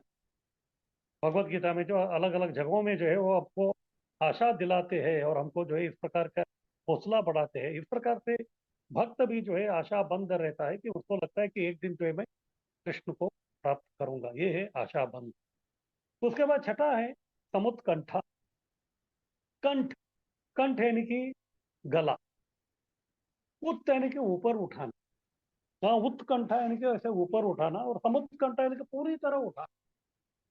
जैसे आप मान लीजिए नीचे बैठे हैं प्रवचन में और किसी को आपको ढूंढना है, तो फिर आप क्या करेंगे, सबसे पहले थोड़ा गर्दन उठाएंगे और इधर उधर देख रहे वो व्यक्ति फिर भी नहीं दिख रहे तो और थोड़ा उठाएंगे, और उसके बाद पूरा उठा के सब जगह देखेंगे उस व्यक्ति की खोज। इसी प्रकार से ये जो भाव भक्त है, भक्ति करने के लिए या फिर कृष्ण के लिए जो है समुत्कंठित होता है, यानी कि हमेशा जो है उत्सुक रहता है। ये समुत्कंठा जो है उत्सुकता का जो है ये लक्षण है। वांछित सफलता की प्राप्ति हेतु उत्सुकता, समुत्कंठ। जब कोई व्यक्ति भक्ति में सफलता प्राप्त करने के लिए अत्यधिक उत्सुक रहता है, तो यह उत्सुकता समुत्कंठा कहलाती है। इसका अर्थ है पूर्ण उत्सुकता। वस्तुतः यह उत्सुकता कृष्ण भावनामृत में सफलता प्राप्त करने का मूल्य है। हर वस्तु का कुछ मूल्य होता है, और उस वस्तु को प्राप्त करने या अधिकार में लेने के पहले मूल्य चुकाना पड़ता है। वैदिक साहित्य में उल्लेख मिलता है कि कृष्ण भावनामृत जैसी अमूल्य वस्तु को खरीदने में सफल होने के लिए तीव्र उत्सुकता विकसित करनी होती है। इस तीव्र उत्सुकता का अत्यंत सुंदर वर्णन बिल्व मंगल ठाकुर अपनी पुस्तक कृष्ण करनामृत में करते हुए कहते हैं, मैं वृंदावन के उस बालक का दर्शन पाने के लिए उत्सुकता पूर्वक प्रतीक्षा कर रहा हूँ, जिसका शारीरिक सौंदर्य सारे विश्व को मोहित करने वाला है, जिसके नेत्र श्याम भौवें से बद्ध और कमल दल की भांति फैले हुए रहते हैं, और जो निरंतर अपने भक्तों पर उत्सुकता पूर्वक दृष्टिपात करते रहते हैं, अतएव इधर उधर हिलते डुलते रहते हैं। उसके नेत्र सदैव गीले, उसके होंठ ताम्र जैसे रंग वाले रहते हैं, तथा इन होठों से एक ध्वनि निकलती है जो कृष्ण को मदांध हाथी से भी अधिक उन्मत्त बना देती है। मैं उसका दर्शन वृंदावन में उत्सुकता से करना चाहता हूँ। इस प्रकार से उत्सुक भगवान का दर्शन करने के। इधर बिल्व मंगल ठाकुर का उदाहरण है। जैसे हम जानते हैं कि बिल्व मंगल ठाकुर जो है वो भी बहुत आसक्त थे स्त्री के प्रति। और एक दिन जो है वो बारिश था पूरा, और उसके घर में आए, और आने के लिए जो है बीच में जो है नदी जोर से प्रवाह से जा रहा था, जाने के लिए कोई नाव भी नहीं। तो नदी में उतरे तो उनको कुछ मिला, वो कोई जो है किसी का वो मृत शरीर, उसको पकड़ के उन्होंने नदी पार की। फिर जब वो वेश्या का नाम था चिंतामणि, तो उसके घर पे आए तो फिर वो ऊपर रहे, और सब पूरा इतना आवाज था तो दस्तक दिया, तो फिर वो उसको सुनाई नहीं दे रहा। अभी ऊपर चढ़ना था, चढ़ने के लिए कोई जो है उनको नहीं मिल रहा था, तो कुछ तो हाथ में मिला तो उसको लेके वो चढ़े, तो फिर वो एक अजगर था। अजगर को पकड़ के वो चले गए, यानी कि उसको मिलने के लिए इतना समुत्कंठित थे। और जैसे वो चिंतामणि ने उसको देखा तो उन्होंने बोला कि इतना जो है आपको मुझे मिलने के लिए जो इतना उत्कंठित आप हो रहे हैं, इसी प्रकार का उत्कंठता अगर आपने भगवान के प्रति देते तो फिर जो है आपका क्या होता। तो जैसे उन्होंने बोला तो फिर एक दृष्टि से वो जो वेश्या थी उनके लिए गुरु बन गए। फिर जो है उनके मन में प्रकाश हो गया। उन्होंने बोला कि ठीक, मैं अभी जो है यही समुत्कंठा जो है मैं तुम्हारे प्रति था वो मैं कृष्ण के लिए करूंगा करके वो उधर से वृंदावन की तरफ आए। लेकिन मार्ग में जो है उनको पानी चाहिए था, तो पानी पी रहे थे, कोई स्त्री उनको पानी पिला रहे थे, पर स्त्री के पति भी उन्होंने कामुकता की दृष्टि से देखे तो उनको अच्छा नहीं।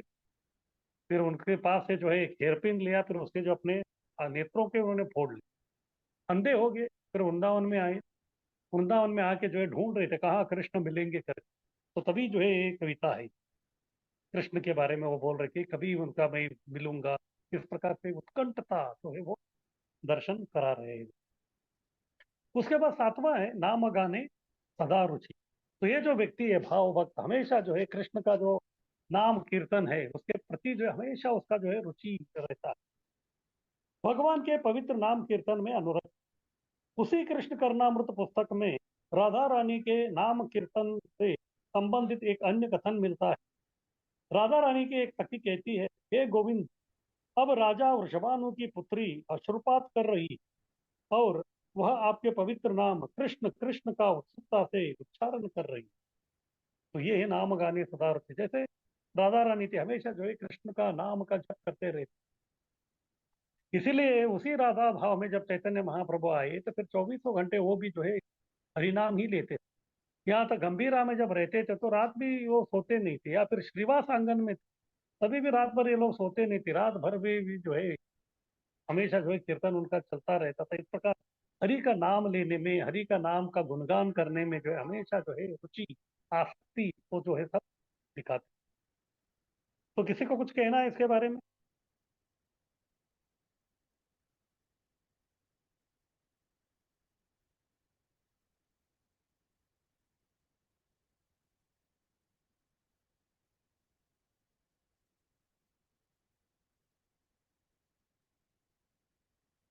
तो ठीक है, किसी का कुछ नहीं तो हरे आगे कृष्ण बढ़ते हैं। प्रभु जी। हाँ हरे बोलिए। कृष्ण प्रभु जी, दंडवत प्रणाम प्रभु जी।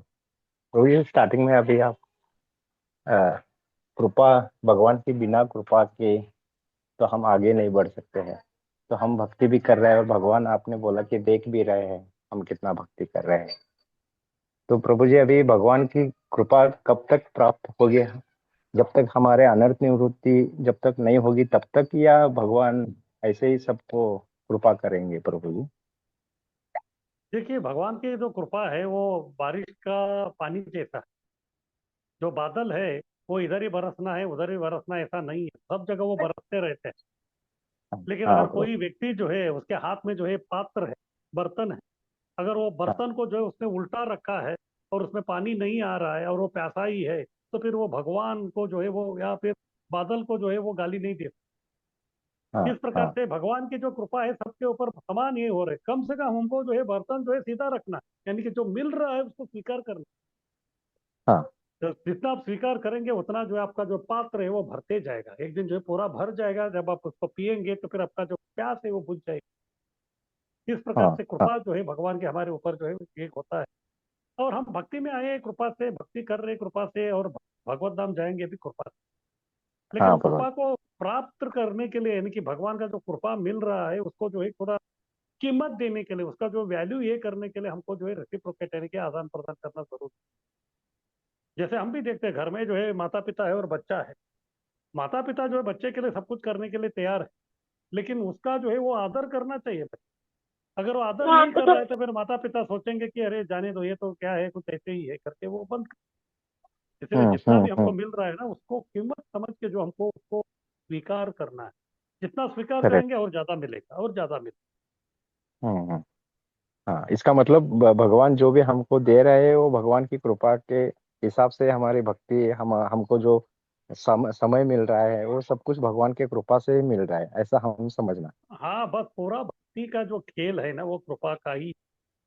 हाँ उसको हम हाँ। स्वीकार करके जो है हम उनको वो आदान प्रदान धन्यवाद कर रहे करें। हैं, उसको बता रहे हैं कि बस आप जो दे रहे हैं उसके प्रति हम धन्यवाद दे रहे हैं। और जैसे वो धन्यवाद स्वीकार करते तो और ज्यादा देते। हाँ हाँ हाँ हाँ कभी कभी हाँ होता है ना, अगर आप प्रसाद ले रहे हैं प्लेट में, फिर बाद में हाँ। आप बोलते हैं कि हाँ प्रभु जी क्या हलवा बना है, तो फिर वो व्यक्ति खुश हो जाता है। फिर वो क्या करता है, और एक चम्मच डाल देता है और खाइए। होता है कि बराबर। नहीं होता? हाँ, तो इसी होता है प्रकार होता है। भगवान भी वैसे ही है। माँ जैसे है, माँ जैसे ही है भगवान। जैसे आप वो जो करेक्ट। दे रहे हो उसका जो गुणगान करेंगे तो इतने खुश होते थे, ठीक है चलो और ले लो। हम्म, करेक्ट प्रभु। हरे हरे बोल, हरे कृष्ण। हरे कृष्ण, धन्यवाद प्रभु।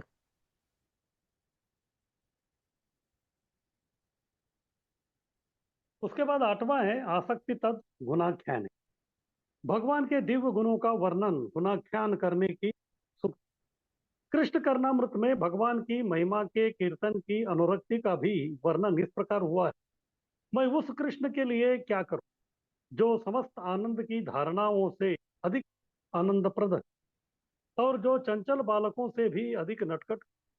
कृष्ण के सुंदर कार्यकलापों के विचार से मेरा मन आकृष्ट हुआ जा रहा है, और मेरी समझ में नहीं आ रहा है कि मैं क्या करूं। इस प्रकार से भगवान का जो अनंत गुण है, भगवान के अनंत गुण का जो है सब हम लोग गुणगान नहीं कर सकते। जितना है उतना जो हमको गुणगान करना है। और जैसे ये तो स्वाभाविक है, अगर कोई व्यक्ति आपका गुणगान कर रहा है तो आपको अच्छा लगेगा। तो इसी प्रकार से जो अगर हम भगवान का गुणगान करेंगे तो भगवान को भी अच्छा लगेगा, क्योंकि भगवान भी जो है वो व्यक्ति है। भगवान जो है व्यक्ति होने के कारण उनको भी जो है बहुत अच्छा लगता है। इसलिए जो उनका गुणाख्यान, उनका गुणगान करने के प्रति भी हमारा आसक्ति जो है बढ़ना चाहिए। और भाव भक्त जो यही करता है, कभी वो हरि नाम लेता है, कभी भगवान का कीर्तन करता है, भगवान का गुणों का जो है गायन करता है, फिर उनका गुणगान करता है। उसके बाद लास्ट है नवा प्रीति तद वसति स्थल। वसति स्थल यानी कि भगवान कहाँ निवास करते हैं, यानी कि जो धाम है उस धाम के प्रति प्रीति यानी कि प्रेम आसक्ति को हमको दर्शाना है। ये भाव भक्त का लक्षण है। कृष्ण की लीला स्थली में रहने का आकर्षण। रूप गोस्वामी कृत पद्यावली में वृंदावन के विषय में यह कहा गया है, इस स्थान पर समस्त ग्वालों के राजा नंद महाराज का पुत्र अपने पिता के साथ रहता। इसी स्थान पर कृष्ण ने उस शकट का भंजन किया जिसमें शकटासुर असुर छिपा था। यहीं पर हमारे भव बंधन की ग्रंथि काटने वाला दामोदर अपनी माता यशोदा द्वारा रस्सी से बांधा गया। कृष्ण का भक्त मथुरा या वृंदावन जिले में निवास करता हुआ उन समस्त स्थानों का भ्रमण करता है जहां जहां कृष्ण ने लीलाएं की। इन सभी पवित्र स्थानों पर कृष्ण ने ग्वाल बालों एवं माता यशोदा के संग अपनी बाल्यकाल की क्रीड़ाएं की। आज भी कृष्ण भक्तों में इन स्थानों की परिक्रमा करने की प्रथा चालू है, और मथुरा तथा वृंदावन की यात्रा करने वाले भक्त सदैव दिव्य आनंद का अनुभव करते हैं। वस्तु तो यदि कोई वृंदावन जाता है तो तुरंत ही उसे कृष्ण का वियोग सताने लगता है, जिन्होंने वहां रहकर ऐसी सुंदर क्रीड़ाएं की। तो इस प्रकार से जो है जो भाव भक्त है उसको जो है कृष्ण का धाम में जाने, क्योंकि अंत में जो हमको गोलोक धाम जाना ही है, तो गोलोक धाम जाके जो करना है वो कार्य हम लोग जो है ये भौम वृंदावन में जाके हम लोग कर सकते हैं। उधर जाके अलग अलग जगह में कृष्ण ने जो भी लीला किया है उसका स्मरण करना। और उनका जो है दर्शन करना, फिर उधर भी श्रवण कीर्तन करना, इस प्रकार वो करने के लिए जो व्यक्ति उत्सुक होना चाहिए हमें। इसीलिए हम देखते हैं कि ये कुछ लोगों को जो है पूरा साल भर उधर रहने का जो है होता नहीं है, तो फिर कम से कम कार्तिक महीने में जाते हैं। पूरा कार्तिक महीना जो उधर रहते हैं, फिर बाद में कार्तिक महीने में रह के जो है यही श्रवण कीर्तन स्मरण और बाद में तीर्थाटन अलग अलग लीला स्थली जाते हैं और यात्रा जो है निकालते रहते। इस प्रकार से जो है व्यक्ति क्या करता है कि भगवान का जो लीला स्थली निवास है उसके प्रति अपना जो है आदर सम्मान श्रद्धा जो है वो दिखाता। साधारण इसमें भी हम देखते हैं, अगर कोई व्यक्ति जो है अपना बचपन का स्थान में जाता है, या फिर बचपन का स्थान में, या फिर अपना घर जाने का जो हमेशा उसका उत्सुकता रहता है, उधर जाके एक प्रकार का आनंद मिलता है। तो इसी प्रकार से जो व्यक्ति कृष्ण के धाम में जाता है, तो उधर जो है उसको इस प्रकार के जो है अलग अलग प्रकार के जो अनुभव है भाव के वो होते हैं, तो वो जो है उसका भाव भक्ति के लिए बहुत ही अनुकूल रहते हैं। तो इस प्रकार से भाव भक्ति के जो 9 आंतरिक लक्षण है उसके बारे में जो है रूप गोस्वामी इधर बताए। 8 जो है अष्ट विकार है वो बाहरी है, लेकिन वो सही तरीके से है क्या नहीं है वो समझ में नहीं आता, तो आंतरिक जो 9 लक्षण है वो बताया है। इसमें ये एक दो जो भी है, अगर किसी में दिख रहे हैं तो फिर समझ जाने के कि वो व्यक्ति भाव भक्त है। किसी को कुछ कहना है?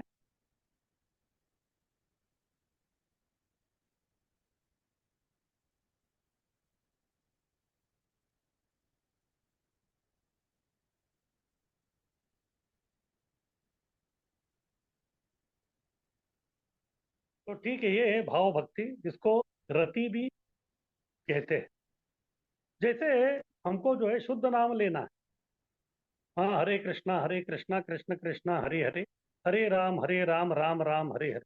लेकिन अनर्थों के कारण हम शुद्ध नाम नहीं लेते, तो इसलिए हम जो लेते हैं वो नाम नहीं होता, उसको नामाभास कहते हैं। इसी प्रकार से कभी कभी जो है कुछ लोगों के इसमें जो है वो शुद्ध भाव तो नहीं है, लेकिन भाव का आभास दिखता है, उसको बोलते हैं रत्याभास। तो वो क्या है उसके बारे में अभी हम लोग चर्चा करेंगे।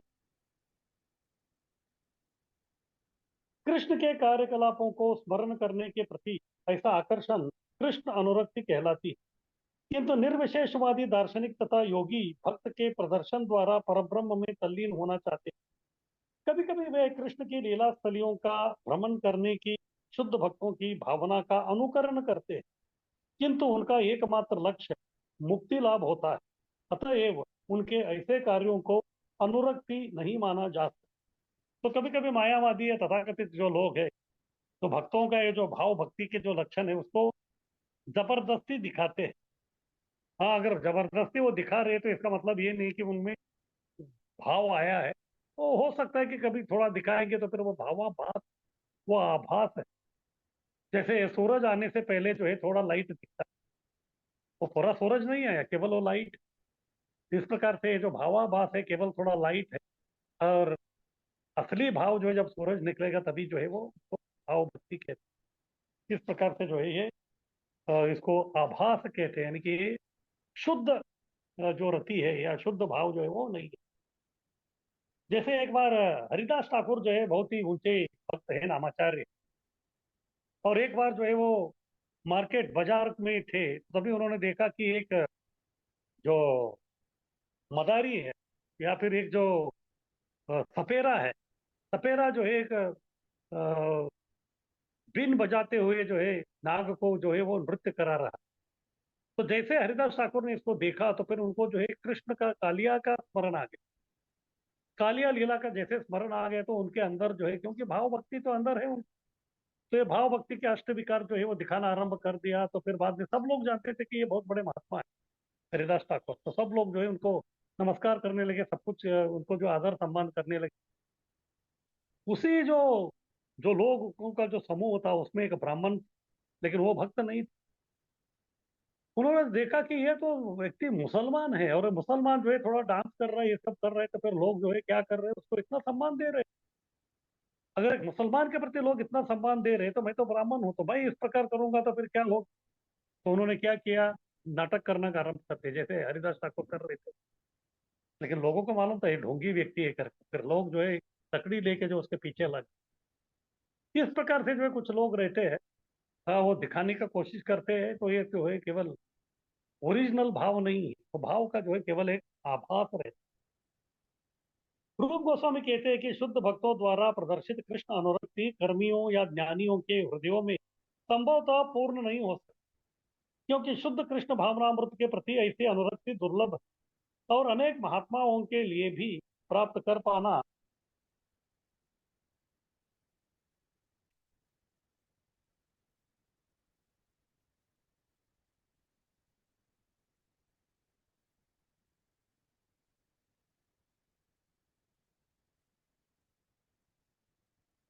अनेक महात्माओं को भी कर सकना जो है संभव नहीं है। जैसा कि भगवत गीता में कहा गया है, यह भौतिक कलमश से मुक्ति ही वह अवस्था है जिसमें भक्ति की प्राप्ति की जा सकती है। जो व्यक्ति एकमात्र मुक्ति चाहता है और निर्विशेष ब्रह्म ज्योति में तल्लीन होना चाहता है, उसके लिए कृष्ण अनुरक्ति प्राप्त कर सकना संभव नहीं है। कृष्ण इस अनुरक्ति को अत्यंत गुह्य रखते हैं और इसे केवल शुद्ध भक्तों को प्रदान करते हैं। एक सामान्य भक्त भी कृष्ण की इस शुद्ध अनुरक्ति को नहीं पा सकता। अतएव जिनके हृदय सकाम कर्मों के कार्य कारण से दूषित है और जो अनेक प्रकार के मनोरथों में लगे हुए हैं, भला ऐसे लोग किस तरह सफलता प्राप्त कर सकते हैं। इधर बोल रहे कि कभी कभी जो है कुछ लोग इस प्रकार का प्रदर्शन कर सकते हैं, दिखा सकते हैं, लेकिन वो सही नहीं है। इधर बोल रहे कि जो व्यक्ति अच्छी तरह से साधना भक्ति भी कर रहा है, तो उसके हृदय में भी जो है इस प्रकार के भाव के जो है अनुभव वो दिखते नहीं। तो फिर कर्मी ज्ञानी या फिर मायावादी लोग जो है, तो उनमें जो इस प्रकार के दिखना जो है वो संभव ही नहीं। अगर दिख भी रहा है तो फिर वो केवल आभास, केवल एक दिखावा, एक प्रदर्शन है। हाँ, और अन्यथा और कुछ नहीं।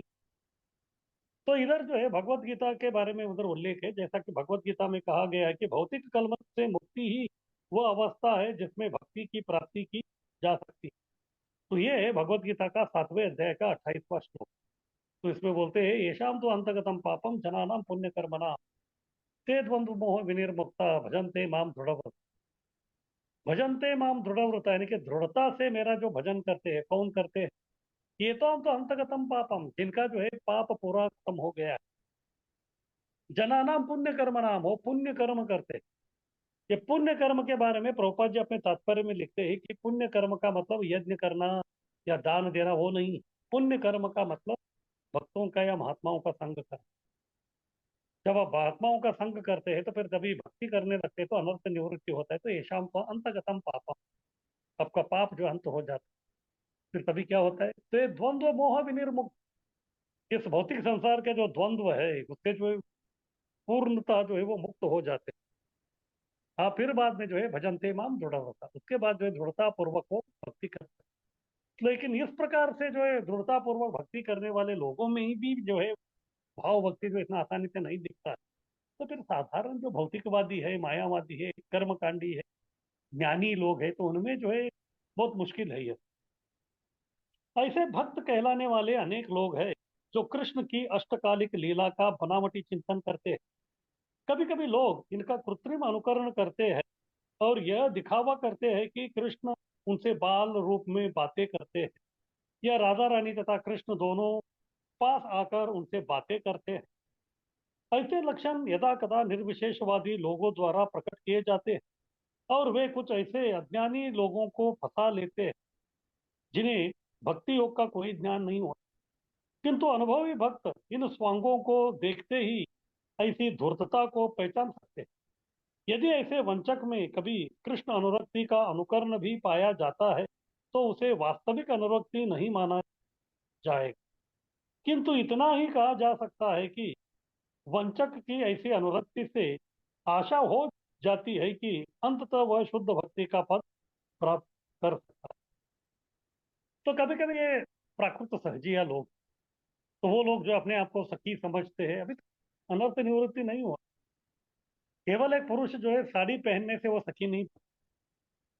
हाँ, उसका अंदर का जो आत्मा है उसको जो है भक्ति का साड़ी पहनाना पड़ेगा, तब जाके जो है वो व्यक्ति अच्छी तरह से जो है वो भक्ति कर सकता है। लेकिन ये सबकी जो है बस की बात नहीं है। जैसे चैतन्य चरितमृत में भी चैतन्य महाप्रभु का लीला में जो है एक जो है उल्लेख आता है। उसमें जो है मुकुंद हाँ वो जो है, वो भी जो है सेवा सांगन में जो है चैतन्य महाप्रभु का वो जो संकीर्तन का लीला जो है उसमें वो आना चाहते, इसीलिए एक दिन जो है वो श्रीवास पंडित को बोले कि मेरा भी जो है थोड़ा सिफारिश कीजिए ताकि मैं भी जो है इसमें शामिल हो।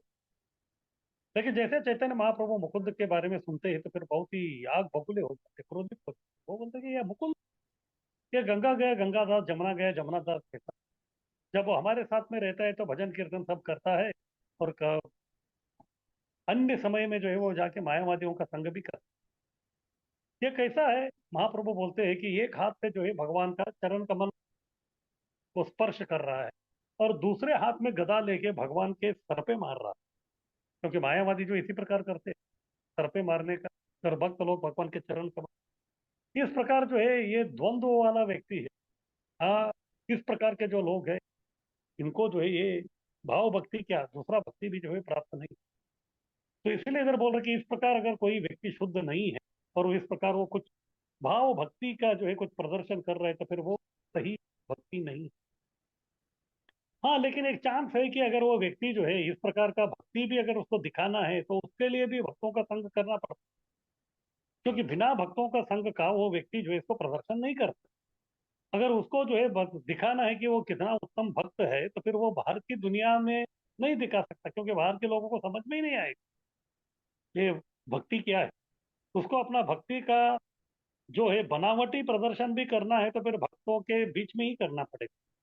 लेकिन बनावटी प्रदर्शन करते करते वो भक्तों का संग करके हो सकता है कि उसके अनर्थ दूर होके वो व्यक्ति जो है धीरे धीरे जो है भक्ति में प्रगति भी करे, उसका भी जो है थोड़ा एक प्रकार का जो है चांस हो सकता है। इस प्रकार से जो है वो दिखावे का जो भाव है, या भाव को रति भी कहते हैं, उसको रत्याभास कहते हैं। और ये जो रत्याभास है इसमें जो है दो प्रकार है, उसके बारे में भी हम लोग चर्चा करेंगे। किसी को कुछ कहना है इसके बारे में?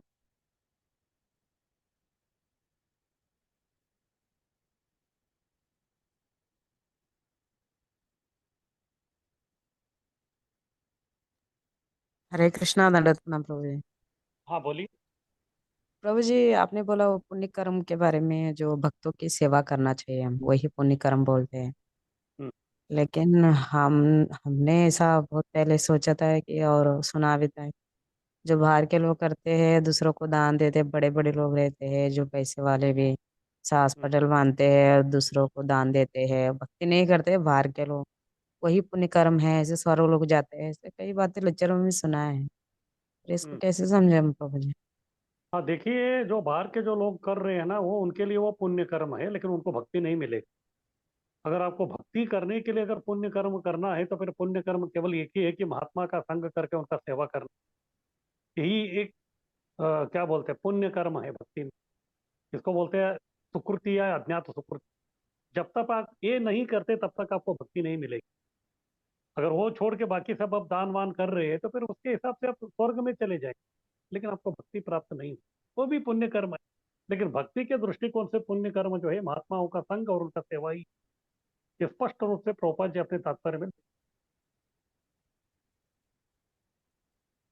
मतलब हम भक्ति में आने के बाद, जब भक्ति मिलने के बाद हमको वो पुण्य कर्म करना है तो भक्तों का सेवा करना चाहिए। भक्ति मिलने के बाद नहीं है, भक्ति मिलने के लिए ही आपको जो है महात्मा का संग करना है। जब तक हाँ आप हाँ भक्तों के महात्मा का संग नहीं करते तब हाँ। तक आपको भक्ति नहीं मिले।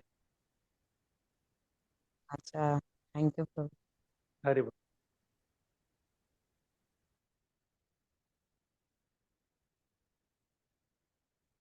तो ठीक है, अभी आगे बढ़ते हैं, रत्याभास के बारे में थोड़ा आगे कीजिए।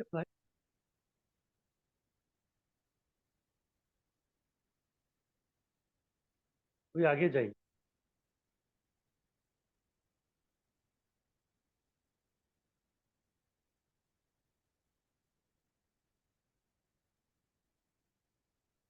अभी है रत्याभास यानी कि अशुद्ध भाव। यदि अभक्त में,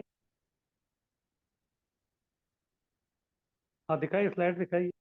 यदि अभक्त में भाव के लक्षण दिखे तो फिर उसको रत्याभास कहते हैं। के अंदर जो कुछ प्रकार दिख रहे हैं तो फिर वो आभास है, वो ओरिजिनल भाव जो उसका नहीं है। तो इस प्रकार का ये जो रत्याभास है इसमें दो प्रकार है। एक को बोलते हैं प्रतिबिंब रत्याभास और दूसरे को बोलते हैं छाया रत्याभास। जैसे मैं जो व्यक्ति हूँ मैं ओरिजिनल, मेरा ये जो शरीर है ये ओरिजिनल। जब मैं आईने के सामने होता हूँ तो फिर मैं, मेरा जो शरीर का वो प्रतिबिंब दिखता है। वो आईने में जो दिख रहा है वो मैं नहीं हूँ, वो केवल मेरा एक आभास है। वो उसको बोलते हैं प्रतिबिंब, आभास, यानी कि भाव का वो बिंब। और दूसरा, जब मैं सूरज के इसमें जो है खड़ा रहता हूँ तो तभी मेरा छाया, हाँ, जो साया है वो दिखता है। वो साया जो है वो मेरा है, लेकिन वो साया मैं नहीं। हाँ, वो भी जो है नकली है। इस प्रकार से ये जो रत्याभास है इसके भी जो है दो प्रकार है। एक को बोलते प्रतिबिंब, जैसे आईने में दिखता है वो, या फिर दूसरा छाया, यानी कि हमारा जो परछाई है वो। आगे की, सबसे पहला है प्रतिबिंब, यानी कि जो आईने में जो हमारा दिखता है उस प्रकार, उसको भाव का बिंब बोलते हैं। अशुद्ध भाव से भक्ति करने वाले में कभी कभी ये दिखता है। हाँ, तो जैसे आईने के सामने हम आते हैं तो हमारा जो है वो चेहरा दिखता है, लेकिन वो चेहरा जो है वो असली नहीं। तो इसी प्रकार से जो है वो व्यक्ति का हृदय जो है शुद्ध नहीं है, वो अशुद्ध है। उसमें भी जो अगर जो है कुछ दिख रहा है इस प्रकार का, तो फिर वो प्रतिबिंब है, वो ओरिजिनल नहीं है। और सामान्यतः किस प्रकार के लोगों में ये दिखता है प्रतिबिंब वाला? जो व्यक्ति पूजा, लाभ, प्रतिष्ठा, यानी कि अपने आप को जो है सम्मान चाहते हैं, या कुछ लाभ चाहते हैं, प्रतिष्ठा चाहते हैं, इस प्रकार का उद्देश्य से जो व्यक्ति भक्ति करते हैं, तो उनमें भी जो है कभी कभी इस प्रकार से जो प्रतिबिंब है भाव का वो दिखता है। भक्ति सेवा या भक्त संग के समय में ही ये दिखता है। ये कभी दिखता है, जैसे आईने में जो है हमारा जो बिंब है या इमेज है, वो प्रतिबिंब, वो कभी दिखता है जब हम लोग आईने के सामने रहते। जब तक हम आईने के सामने हैं तब तक ही वो दिखता है। जब हम आईने के सामने से निकाल देते हैं या फिर आईना हमारे सामने से निकल जाता है, तो फिर हम अपना प्रतिबिंब वो आईने में नहीं दिख। इसी प्रकार से ये जो लोग हैं अशुद्ध भाव वाले, इनके हृदय में भी जो भाव भक्ति कब तक दिखता है? जब तक वो भक्तों के संग में कुछ सेवा कर रहे हैं, उनका संग कर रहे हैं, कीर्तन श्रवण कर रहे हैं, तब तक। अगर भक्त लोग उनके जीवन से दूर चले गए या फिर ये व्यक्ति दूर चला गया, तो फिर वो जो दिख रहा था थोड़ा भाव, वो गायब हो जाता। कभी कभी हम देखते हैं कुछ लोग जो है आते हैं मंदिर में, पहली बार आए हैं, फिर कीर्तन में जो है ऐसा भाव विभोर होकर नृत्य करते हैं, ऐसा लगता है कि वो व्यक्ति अभी अगला कदम जो है गोलोक में ही रखने वाला है। लेकिन वो केवल थोड़ा क्षणिक रहता है। क्यों? क्योंकि भक्तों का संग में है, कीर्तन सुन रहे हैं, तभी उसका वो इफेक्ट हो रहा है।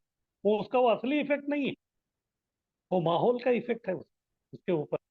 और जैसे कीर्तन बंद हो जाता है तो फिर जो है व्यक्ति बाहर निकल जाता है, फिर उसका कोई दोस्त मिलता है तो फिर चाय पीने के लिए बैठ जाता है। केवल थोड़ा समय के लिए वो था। क्यों? क्योंकि उसका असलियत नहीं था। जो भक्तों के हृदय में जो असली भाव था वो उसके अंदर दिख रहा था।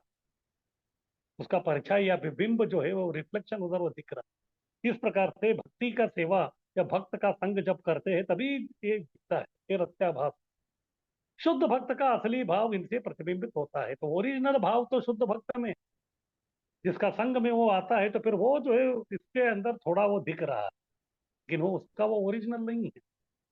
आगे की, उसके बाद दूसरा है छाया, यानी कि जो भाव की जो परछाई है वो, तो परछाई भी मैं ओरिजिनल नहीं हूँ। जिस प्रकार से आईने में मेरा जो चेहरा दिख रहा है वो मैं नहीं हूँ, इसी प्रकार से परछाई मेरे शरीर का ही है, लेकिन वो परछाई मैं नहीं। इस प्रकार से ये दूसरा रत्याभास है। ये किसमें आता है? जब सामाजिक सांप्रदायिक विधि के लिए अस्पष्ट उत्सुकता के लिए भक्ति करते हैं। बोले तो उसका भक्ति नहीं करना है, लेकिन घर में जो है भक्ति करने की उनकी एक प्रथा है। जैसे महाराष्ट्र में वारकरी संप्रदाय, वो व्यक्ति वारकरी संप्रदाय में पैदा हुआ है तो उसको कोई इच्छा नहीं है, लेकिन सब लोग जो है आरती कर रहे हैं, सब कर रहे हैं, तो उसको करना पड़ता है। और तभी जो है सबके सामने जब वो खड़ा रहता है तो तभी जो है एक प्रकार का भक्ति की एक झलक दिखता है उसको। लेकिन उसमें जो है कोई उतना तीव्र आसक्ति या इच्छा के साथ वो नहीं कर रहा है, संप्रदाय है वो करना, तो इसीलिए वो कर रहा है बस। कीर्तन उत्सव धाम संघ में थोड़ा सा भाव अनुभव करेगा। जैसे वो कीर्तन में आता है या कोई फेस्टिवल में आता है या धाम में जाता है या किसी भक्तों का संग कर रहा है, तभी जो है कुछ झलक दिखती है। लेकिन जब ये सभी वस्तुओं से वो दूर चला जाता है तो फिर ये भी चला जाता है, यानी कि उसका वो ओरिजिनल नहीं था। वो जो है केवल दिख रहा था उसको। इस प्रकार से रत्याभास दो प्रकार का होता है, एक है प्रतिबिंब और दूसरा है छाया। आगे की, अभी दोनों की तुलना कर रहे हैं, प्रतिबिंब और छाया। अभी प्रतिबिंब आप देखेंगे आईने में, वो जो है बहुत ही प्रखर रहता है। आईने में का प्रतिबिंब परछाई से स्पष्ट दिखता है, क्योंकि छाया जो है वो ब्लैक एंड व्हाइट, लेकिन प्रतिबिंब जो है पूरा कलर दिखता है। अगर इधर नीला है तो नीला दिखेगा, काला है तो काला दिखेगा, लेकिन परछाई में काला नीला पीला जो भी है पूरा काला ही। तो इस प्रकार से प्रतिबिंब जो है वो बहुत प्रखर, इसलिए प्रतिबिंब छाया से तीव्र है। पर आईने के सामने से हटने से प्रतिबिंब गायब होता है। हालांकि वो तीव्र है, अच्छी तरह दिख रहा है, कलरफुल दिख रहा है, लेकिन उसका समस्या क्या है, वो जो आईने के अंदर जो प्रतिबिंब दिख रहा है वो और मेरा जो ओरिजिनल शरीर है उसका और उसका जो है कनेक्शन ही नहीं। उसका और मेरा जो है बिल्कुल कनेक्शन ही नहीं है। मैं अलग हूँ और वो अलग है। मैं ओरिजिनल रूप और बाद में वो जो रूप दिख रहा है उसका और इसका किधर भी कनेक्शन नहीं है। हालांकि वो तीव्रता बहुत, तो इसका मतलब क्या है, वो हमेशा जो है आपके पास नहीं रहेगा। उसके लिए जो आपको हमेशा आईने के सामने आपको रहना पड़ेगा, तभी जो है वो दिखे। आईने से थोड़ा दूर चले जाएंगे तो वो चला जाए। इसीलिए पर आईने के सामने से हटने से प्रतिबिंब जो है गायब हो जाता है, ये इसका समस्या है। पर परछाई हमेशा अपनी स्रोत से वो जुड़ा रहता है, लेकिन परछाई जो है अब जहां भी जाएंगे, आपका काया जिधर जाएगा आपका साया भी जाएगा। ये इसका जो है, हालांकि ये ब्लैक एंड व्हाइट है, लेकिन ये आपको कभी छोड़ता नहीं। इसीलिए छाया जो है प्रतिबिंब से श्रेष्ठ माना जाता है। हालांकि वो ब्लैक एंड व्हाइट, उसमें जो पूरा डिटेल्स नहीं दिखते, लेकिन फिर भी उसका मेन यही है कि वो आपको कभी छोड़ के नहीं जाता। कभी छोड़ के नहीं जाता तो फिर जो है वो भावाभास है, फिर धीरे धीरे जो वो क्या हो सकता है, वो असली भाव तक पहुंच सकता है। लेकिन ये कभी आईने के सामने आएगा, कभी दिखेगा कभी नहीं दिखेगा, तो इसमें जो हम लोग गारंटी नहीं दे सकते कि ये व्यक्ति जो है भक्ति में टिका रहे। भक्ति में वही व्यक्ति टिका रहता है वो जो है संघ के कनेक्शन में हमेशा रहता है। इस प्रकार से प्रतिबिंब और छाया में जो है तुलना में, छाया जो है हालांकि वो ब्लैक एंड व्हाइट है, लेकिन हमेशा व्यक्ति से चिपके रहने के कारण वो प्रतिबिंब से श्रेष्ठ ऐसा माना जाता है। उसको परा कहते हैं। परा यानी कि श्रेष्ठ। आगे कीजिए।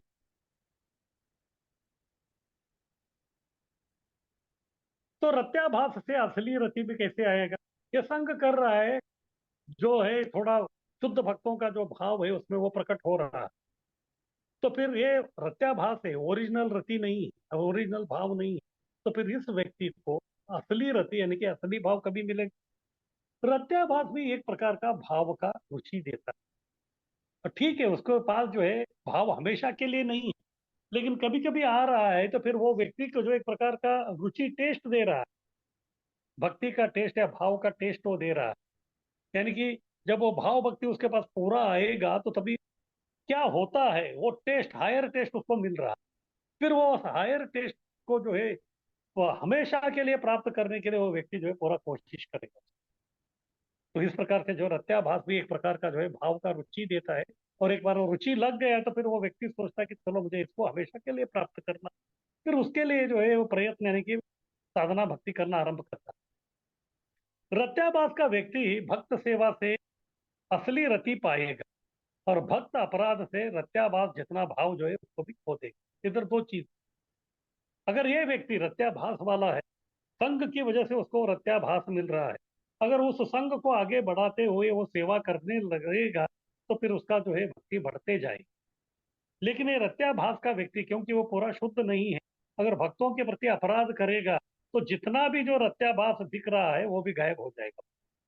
और जैसे जितना वो दिख रहा है रत्याभास तो गायब हो जाता है, तो फिर वो व्यक्ति भक्तों का संग छोड़ के चला जाए। इस प्रकार रत्याभास का जो है पॉजिटिव नेगेटिव दोनों, एक आपको एक स्वर्णिम अवसर मिल रहा है संग करने का। संग करके उसका जो है आप एनकैश करेंगे तो फिर भक्ति आगे बढ़ेगा। अगर अपराध करेंगे तो फिर जो है आपका पूरा पतन हो जाएगा। जो इतना भी जो कमाया है रत्याभास वो सब गायब। आगे की, ठीक है, इसको बाद में देखते हैं। तो किसी को कुछ पूछना है इसके बारे में?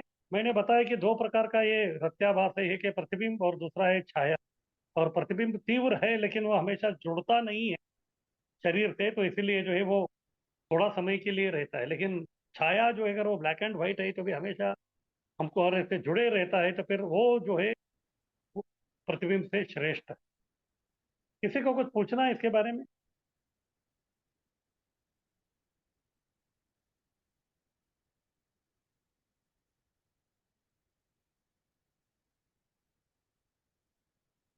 ठीक है, इसी के बारे में अभी रूपा जी इधर कह रहे हैं, मैं अभी पढ़ता हूँ। इस अनुकरणीय अनुरक्ति के दो विभाग किए जा सकते हैं, छाया अनुरक्ति तथा परा यानी कि दिव्य अनुरक्ति। यदि कोई भक्ति के नियमों का पालन किए बिना या प्रामाणिक गुरु के मार्गदर्शन के बिना ऐसी अनुकरणीय अनुरक्ति प्रदर्शित करता है तो यह छाया अनुरक्ति रत्याभास कहलाती है। कभी कभी यह देखा जाता है कि भौतिक भोग या मोक्ष में वास्तव में लिप्त व्यक्ति को सौभाग्यवश ऐसे शुद्ध भक्तों की संगति मिल जाती है जो भगवान के पवित्र नाम के कीर्तन में लगे रहते हैं। भगवत कृपा से ऐसा व्यक्ति कीर्तन में सम्मिलित हो सकता है। उस स्थिति में ऐसे शुद्ध भक्तों की संगति मात्र से उनके हृदयों की चंद्र रश्मियों की छाया उस व्यक्ति पर पड़ती है और उनकी संगति के प्रभाव से वह जिज्ञासावश उसी तरह की अनुरक्ति प्रदर्शित कर सकता है, किंतु यह क्षणिक होती है। और यदि ऐसी छाया अनुरक्ति के प्रकट होने से किसी के समस्त भौतिक क्लेश दूर हो जाते हैं तो यह परा अनुरक्ति कहलाती है। ऐसी छाया या परा अनुरक्ति तभी विकसित होती है जब मनुष्य किसी शुद्ध भक्त की संगति में रहता है या मथुरा अथवा वृंदावन जैसे पवित्र स्थानों में जाता है। यदि किसी साधारण व्यक्ति में कृष्ण के प्रति ऐसी अनुरक्ति विकसित हो जाती है और सौभाग्यवश वह शुद्ध भक्तों की संगति में भक्ति कर्म करने लगता है तो उसे भी शुद्ध भक्ति प्राप्त हो जाता है। निष्कर्ष यह निकला कि यदि ऐसी अनुरक्ति किसी सामान्य व्यक्ति में भी दिखे तो वह शुद्ध भक्त की संगति में रहकर सिद्धावस्था को प्राप्त हो सकता है, किंतु कृष्ण के प्रति ऐसी अनुरक्ति तब तक नहीं आ पाती जब तक शुद्ध भक्तों की संगति का समुचित प्रसाद यानी कि कृपा उसे प्राप्त न हो। जिस तरह शुद्ध भक्तों की संगति से अनुरक्ति विकसित होती है उसी तरह शुद्ध भक्तों के चरण कमलों पर किए गए अपराधों से वह घट जाती है। अधिक स्पष्ट करना चाहे तो यह तो कह सकते हैं कि शुद्ध भक्तों की संगति से कृष्ण के प्रति अनुरक्ति जागृत की जा सकती है, किंतु यदि कोई भक्त के चरण कमलों पर अपराध करता है तो उसकी छाया अनुरक्ति या परा अनुरक्ति क्षीण हो जाती है। यह क्षीण होना पूर्ण चंद्रमा की कलाओं के घटने के समान है। चंद्रमा क्रमशः घटता है और अंत में अंधकार छा जाता है। अतएव शुद्ध भक्तों की संगति करते समय अत्यंत सतर्क रहना चाहिए कि उनके चरण कमलों पर किसी तरह का अपराध न हो पाए। तो इधर बता रहे कि जो व्यक्ति का रत्याभास है, नकली भाव उसके पास जो मिला है, अगर वो तंग करता रहेगा तो फिर उसको असली भाव तक वो पहुंच सकता है। अगर उसने उनके प्रति जो अपराध करेगा तो फिर जितना भी वो कमाया है प्रत्याभास वो धीरे धीरे कम होगा। जैसे पूर्णिमा का चंद्र जो है अमावस्या तक धीरे धीरे घटता है ना, वैसे ये जो रति जो के ऊपर जो प्रकाशित हो रहा है शुद्ध भक्तों का, वो भी धीरे धीरे धीरे धीरे कम होकर एक दिन गायब हो जाएगा। इस प्रकार से अगर कोई व्यक्ति जो है किसी भक्तों के प्रति जो अगर अपराध करता है तो अपराध के भी अलग अलग परिणाम, 6 प्रकार के परिणाम जो इधर बताया गया है। तो सबसे पहला है कि यदि अपराध जो है बहुत गंभीर है तो रत्याभास पूरी तरह से वो गायब हो जाती है। यह दिव्य अनुरक्ति चाहे छाया अनुरक्ति हो या परा अनुरक्ति शुद्ध भक्तों के चरण कमलों पर विभिन्न मात्रा में किए गए अपराधों से निरस्त हो जाती है। सबसे पहला, यदि अपराध अत्यंत गंभीर होता है तो वह अनुरक्ति एक तरह से शून्य हो जाती है, तुरंत धीरे धीरे धीरे पूनम का चांद जो है वो अमावस्या का चांद बन जाता है। दूसरा, यदि अपराध मध्यम है तो फिर भाव जो है भावाभास हो जाता है। अगर अच्छा जो है उसका भाव चल रहा था संगति के कारण लेकिन वो अपराध कर रहा है तो फिर भाव जो है वो आभास में हो जाता है, ओरिजिनलिटी जो है उसका शुद्धता जो है वो कम हो जाती है। किंतु यदि अपराध अधिक गंभीर नहीं होता है तो फिर अनुरक्ति द्वितीय मध्यम यानी कि भावाभास हो जाता है या फिर तृतीय यानी कि कनिष्ठ कोटि की मानी जाती है। तो कनिष्ठ कोटि का यानी कि तीसरा, यदि अपराध किंचित है तो फिर भाव जो है कनिष्ठ श्रेणी का बनता है। कनिष्ठ श्रेणी यानी ये जो 5 रस, अगर उसका जो है भक्ति माधुर्य रस का है तो फिर वो घट के वात्सल्य में बनेगा, वात्सल्य का है तो फिर सख्य में बनेगा, सख्य का दास्य में बनेगा, उसके बाद शांत में बनेगा, उसके बाद पूरा प्रशांत हो जाएगा। इस प्रकार से रस का जो श्रेणी है वो घटते जाएगा जितना वो अपराध करेगा उसके हिसाब। या फिर चौथा है, वो व्यक्ति जो है अपराध करने के कारण निर्विशेषवादी यानी कि मायावादी भी बन सकता है। यदि कोई व्यक्ति मोक्ष के नियमों में या ब्रह्म ज्योति में तल्लीन होने में लिप्त रहता है तो उसके भाव क्रमशः छाया तथा परा अनुरक्ति में परिणत हो जाते हैं। अन्यथा वे अहंग्रोपासना का रूप धारण कर लेते हैं। यह अहंग्रोपासना उस जीव की ओर संकेत करती है जो अपने आप को परमेश्वर या परब्रह्म मानने लगता है और अत्यधिक अनुभूति प्रारंभ करता है। आत्मानुभूति की यह अवस्था अद्वैतवाद कहलाती है। अद्वैतवादी अपने को परब्रह्म से एकाकार मानता है। इस तरह उसके अनुसार अपने को ब्रह्म से पृथक न मानने के कारण अपनी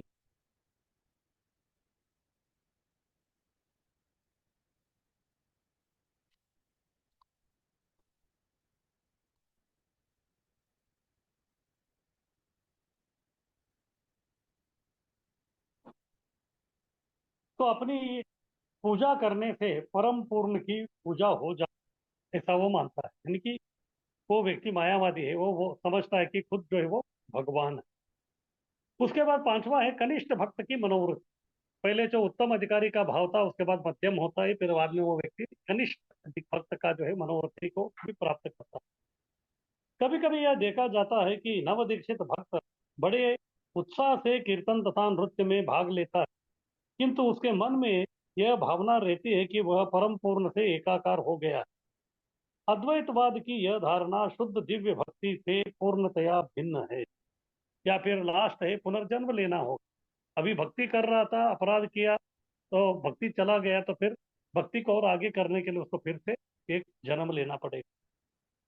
किंतु यदि यह पाया जाए कि नियमों का पालन किए बिना ही कोई व्यक्ति उच्च स्तरीय भक्ति को प्राप्त कर चुका है तो यह समझना चाहिए कि उसने पूर्व जन्म में यह भक्ति पद प्राप्त किया। किसी न किसी कारण से क्षणिक रूप से इसमें व्यवधान आ गया था, तो संभवतया किसी भक्त के चरण कमलों पर किया गया अपराध था और अब एक दूसरा सुअवसर मिलने पर वह भक्ति फिर विकसित होने लगी। निष्कर्ष यह निकला कि भक्ति में निरंतर प्रगति शुद्ध भक्तों की संगति से ही प्राप्त की जा सकती है। यदि कोई अपने भक्ति पद पर क्रमशः प्रगति कर सकता है तो इसे कृष्ण की अहेतु की कृपा समझना चाहिए। यदि कोई व्यक्ति भौतिक भोग से पूर्णतया विरक्त रहता है और उसने शुद्ध भक्ति भाव विकसित कर लिया है और यदि कभी वह आदर्श भक्ति का पालन न करता हुआ प्रतीत हो तो उसे द्वेष नहीं करना चाहिए।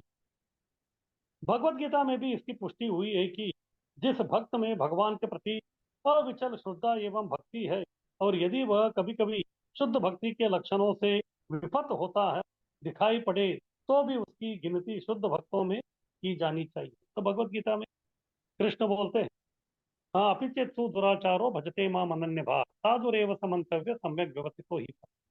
अगर कोई भक्त जो है सुदुराचारी भी बना है तो भी जो उसको साधु ही मानना चाहिए, क्योंकि कुछ समय के बाद जो है फिर से भक्ति करना आरंभ करेगा। भक्ति भगवान कृष्ण तथा गुरु में अविचल श्रद्धा होने से मनुष्य में भक्ति के कार्यों में अधिक विकास होता है।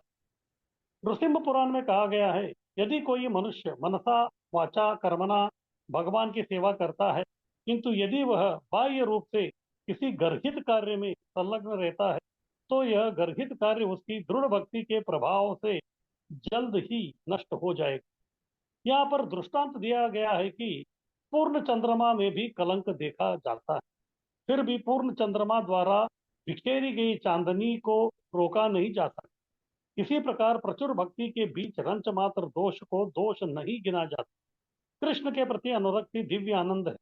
असीम दिव्य आनंद के मध्य किसी भौतिक त्रुटि का एक धब्बा कोई महत्व नहीं। तो इस प्रकार से इधर बताया गया है कि अगर व्यक्ति में शुद्ध भाव नहीं है लेकिन भक्तों की संगति से वो शुद्ध भाव का एक आभास भी उसके हृदय में आ रहा है, अगर उसको वो एनकैश करेगा, संगति में अच्छा भक्ति में प्रगति करेगा तो वो भाव भक्त बन सकता है। अगर उसके विरुद्ध अगर वो व्यक्ति भक्त के संग में अपराध करेगा तो जितना उसने कमाया है तो वो भी जो उसको गंवाना पड़ेगा। तो इस प्रकार से जो है संग करेंगे तो प्रगति होगी, अपराध करेंगे तो फिर दुर्गति होगी। आगे कीजिए। तो इस प्रकार से जो हम लोग भाव भक्ति के जो 2 अध्याय है इसका हम लोगों ने अध्ययन किया। अभी केवल एक ही अध्याय बचा है, वो है प्रेम भक्ति का। उसको हम लोग कल देखते हैं। किसी का कुछ प्रश्न है तो पूछ सकते हैं। हरे कृष्ण प्रभु जी, दंडवत प्रणाम। हाँ बोलिए। प्रभु जी, ये सब स्तर होने के बाद ही हम भगवत धाम जा सकते हैं ना? हाँ, क्योंकि ये स्तर जो है करना बहुत ज़रूरी है, क्योंकि जब तक आपका ट्रेनिंग पूरा नहीं होता कंपनी में, तब तक आपको जो है नौकरी परमानेंट नहीं मिलती। ट्रेनिंग में अगर कुछ गड़बड़ कर रहे हैं तो फिर से जो आपको ट्रेनिंग अच्छा करना ही पड़ेगा। जैसे अगर आपको मान लीजिए विमान का जो है पायलट बनना है, तो आपको बिना विमान का जो है पायलट का चाबी कभी देंगे जब आपका ट्रेनिंग जो है पूरा हो। और बिना पूरा ट्रेनिंग का अगर आपको चाबी दे देंगे तो फिर क्या करेंगे, आप जो है खुद और पैसेंजर को जो है पूरा गड़बड़ कर सकते हैं। किसी प्रकार पूरा ट्रेनिंग ना होते हुए अगर आप गोलोक वृंदावन में जाएंगे तो फिर ये आपके लिए भी अच्छा नहीं, और उधर के लोगों में भी जो आप हाहाकार मचाते हैं। प्रभु जी, अनर्थ नृत्य में कई जन्म लग जाते हैं, फिर ये एक एक आसक्ति, रुचि, निष्ठा और जो भाव के जो 9 अपने लक्षण बताए, उनमें भी कई जन्म लग जाएंगे। पॉसिबल है क्या हमारे लिए ये? देखिए, हमको जो है भगवान से प्रार्थना करना पड़ेगा। मैं बोल रहा हूँ कि भक्ति में हम आए कृपा से, कर रहे कृपा से, और जाना भी कृपा से। और भगवान कृपा करेंगे तो आप में जो है पूरा, आपको जो है योग्यता बनाने के लिए उनको कितना समय लगेगा? ज्यादा समय नहीं लगेगा, फटक से आपका ये हो जाए। हम अपना साधना से कर रहे हैं तो फिर हमको समय लगेगा। जैसे मान लीजिए आप जो है गोवर्धन परिक्रमा कर रहे हैं, अच्छा पैदल कर रहे हैं तो फिर जो बहुत समय लगेगा पूरा 18 किलोमीटर घूमने के लिए। अगर कोई व्यक्ति जो है गाड़ी में आपको बिठा देगा तो 5 मिनट में हो जाएगा।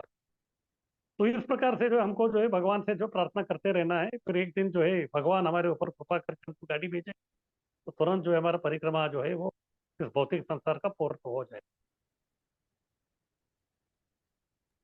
Thank you Prabhu ji. Hari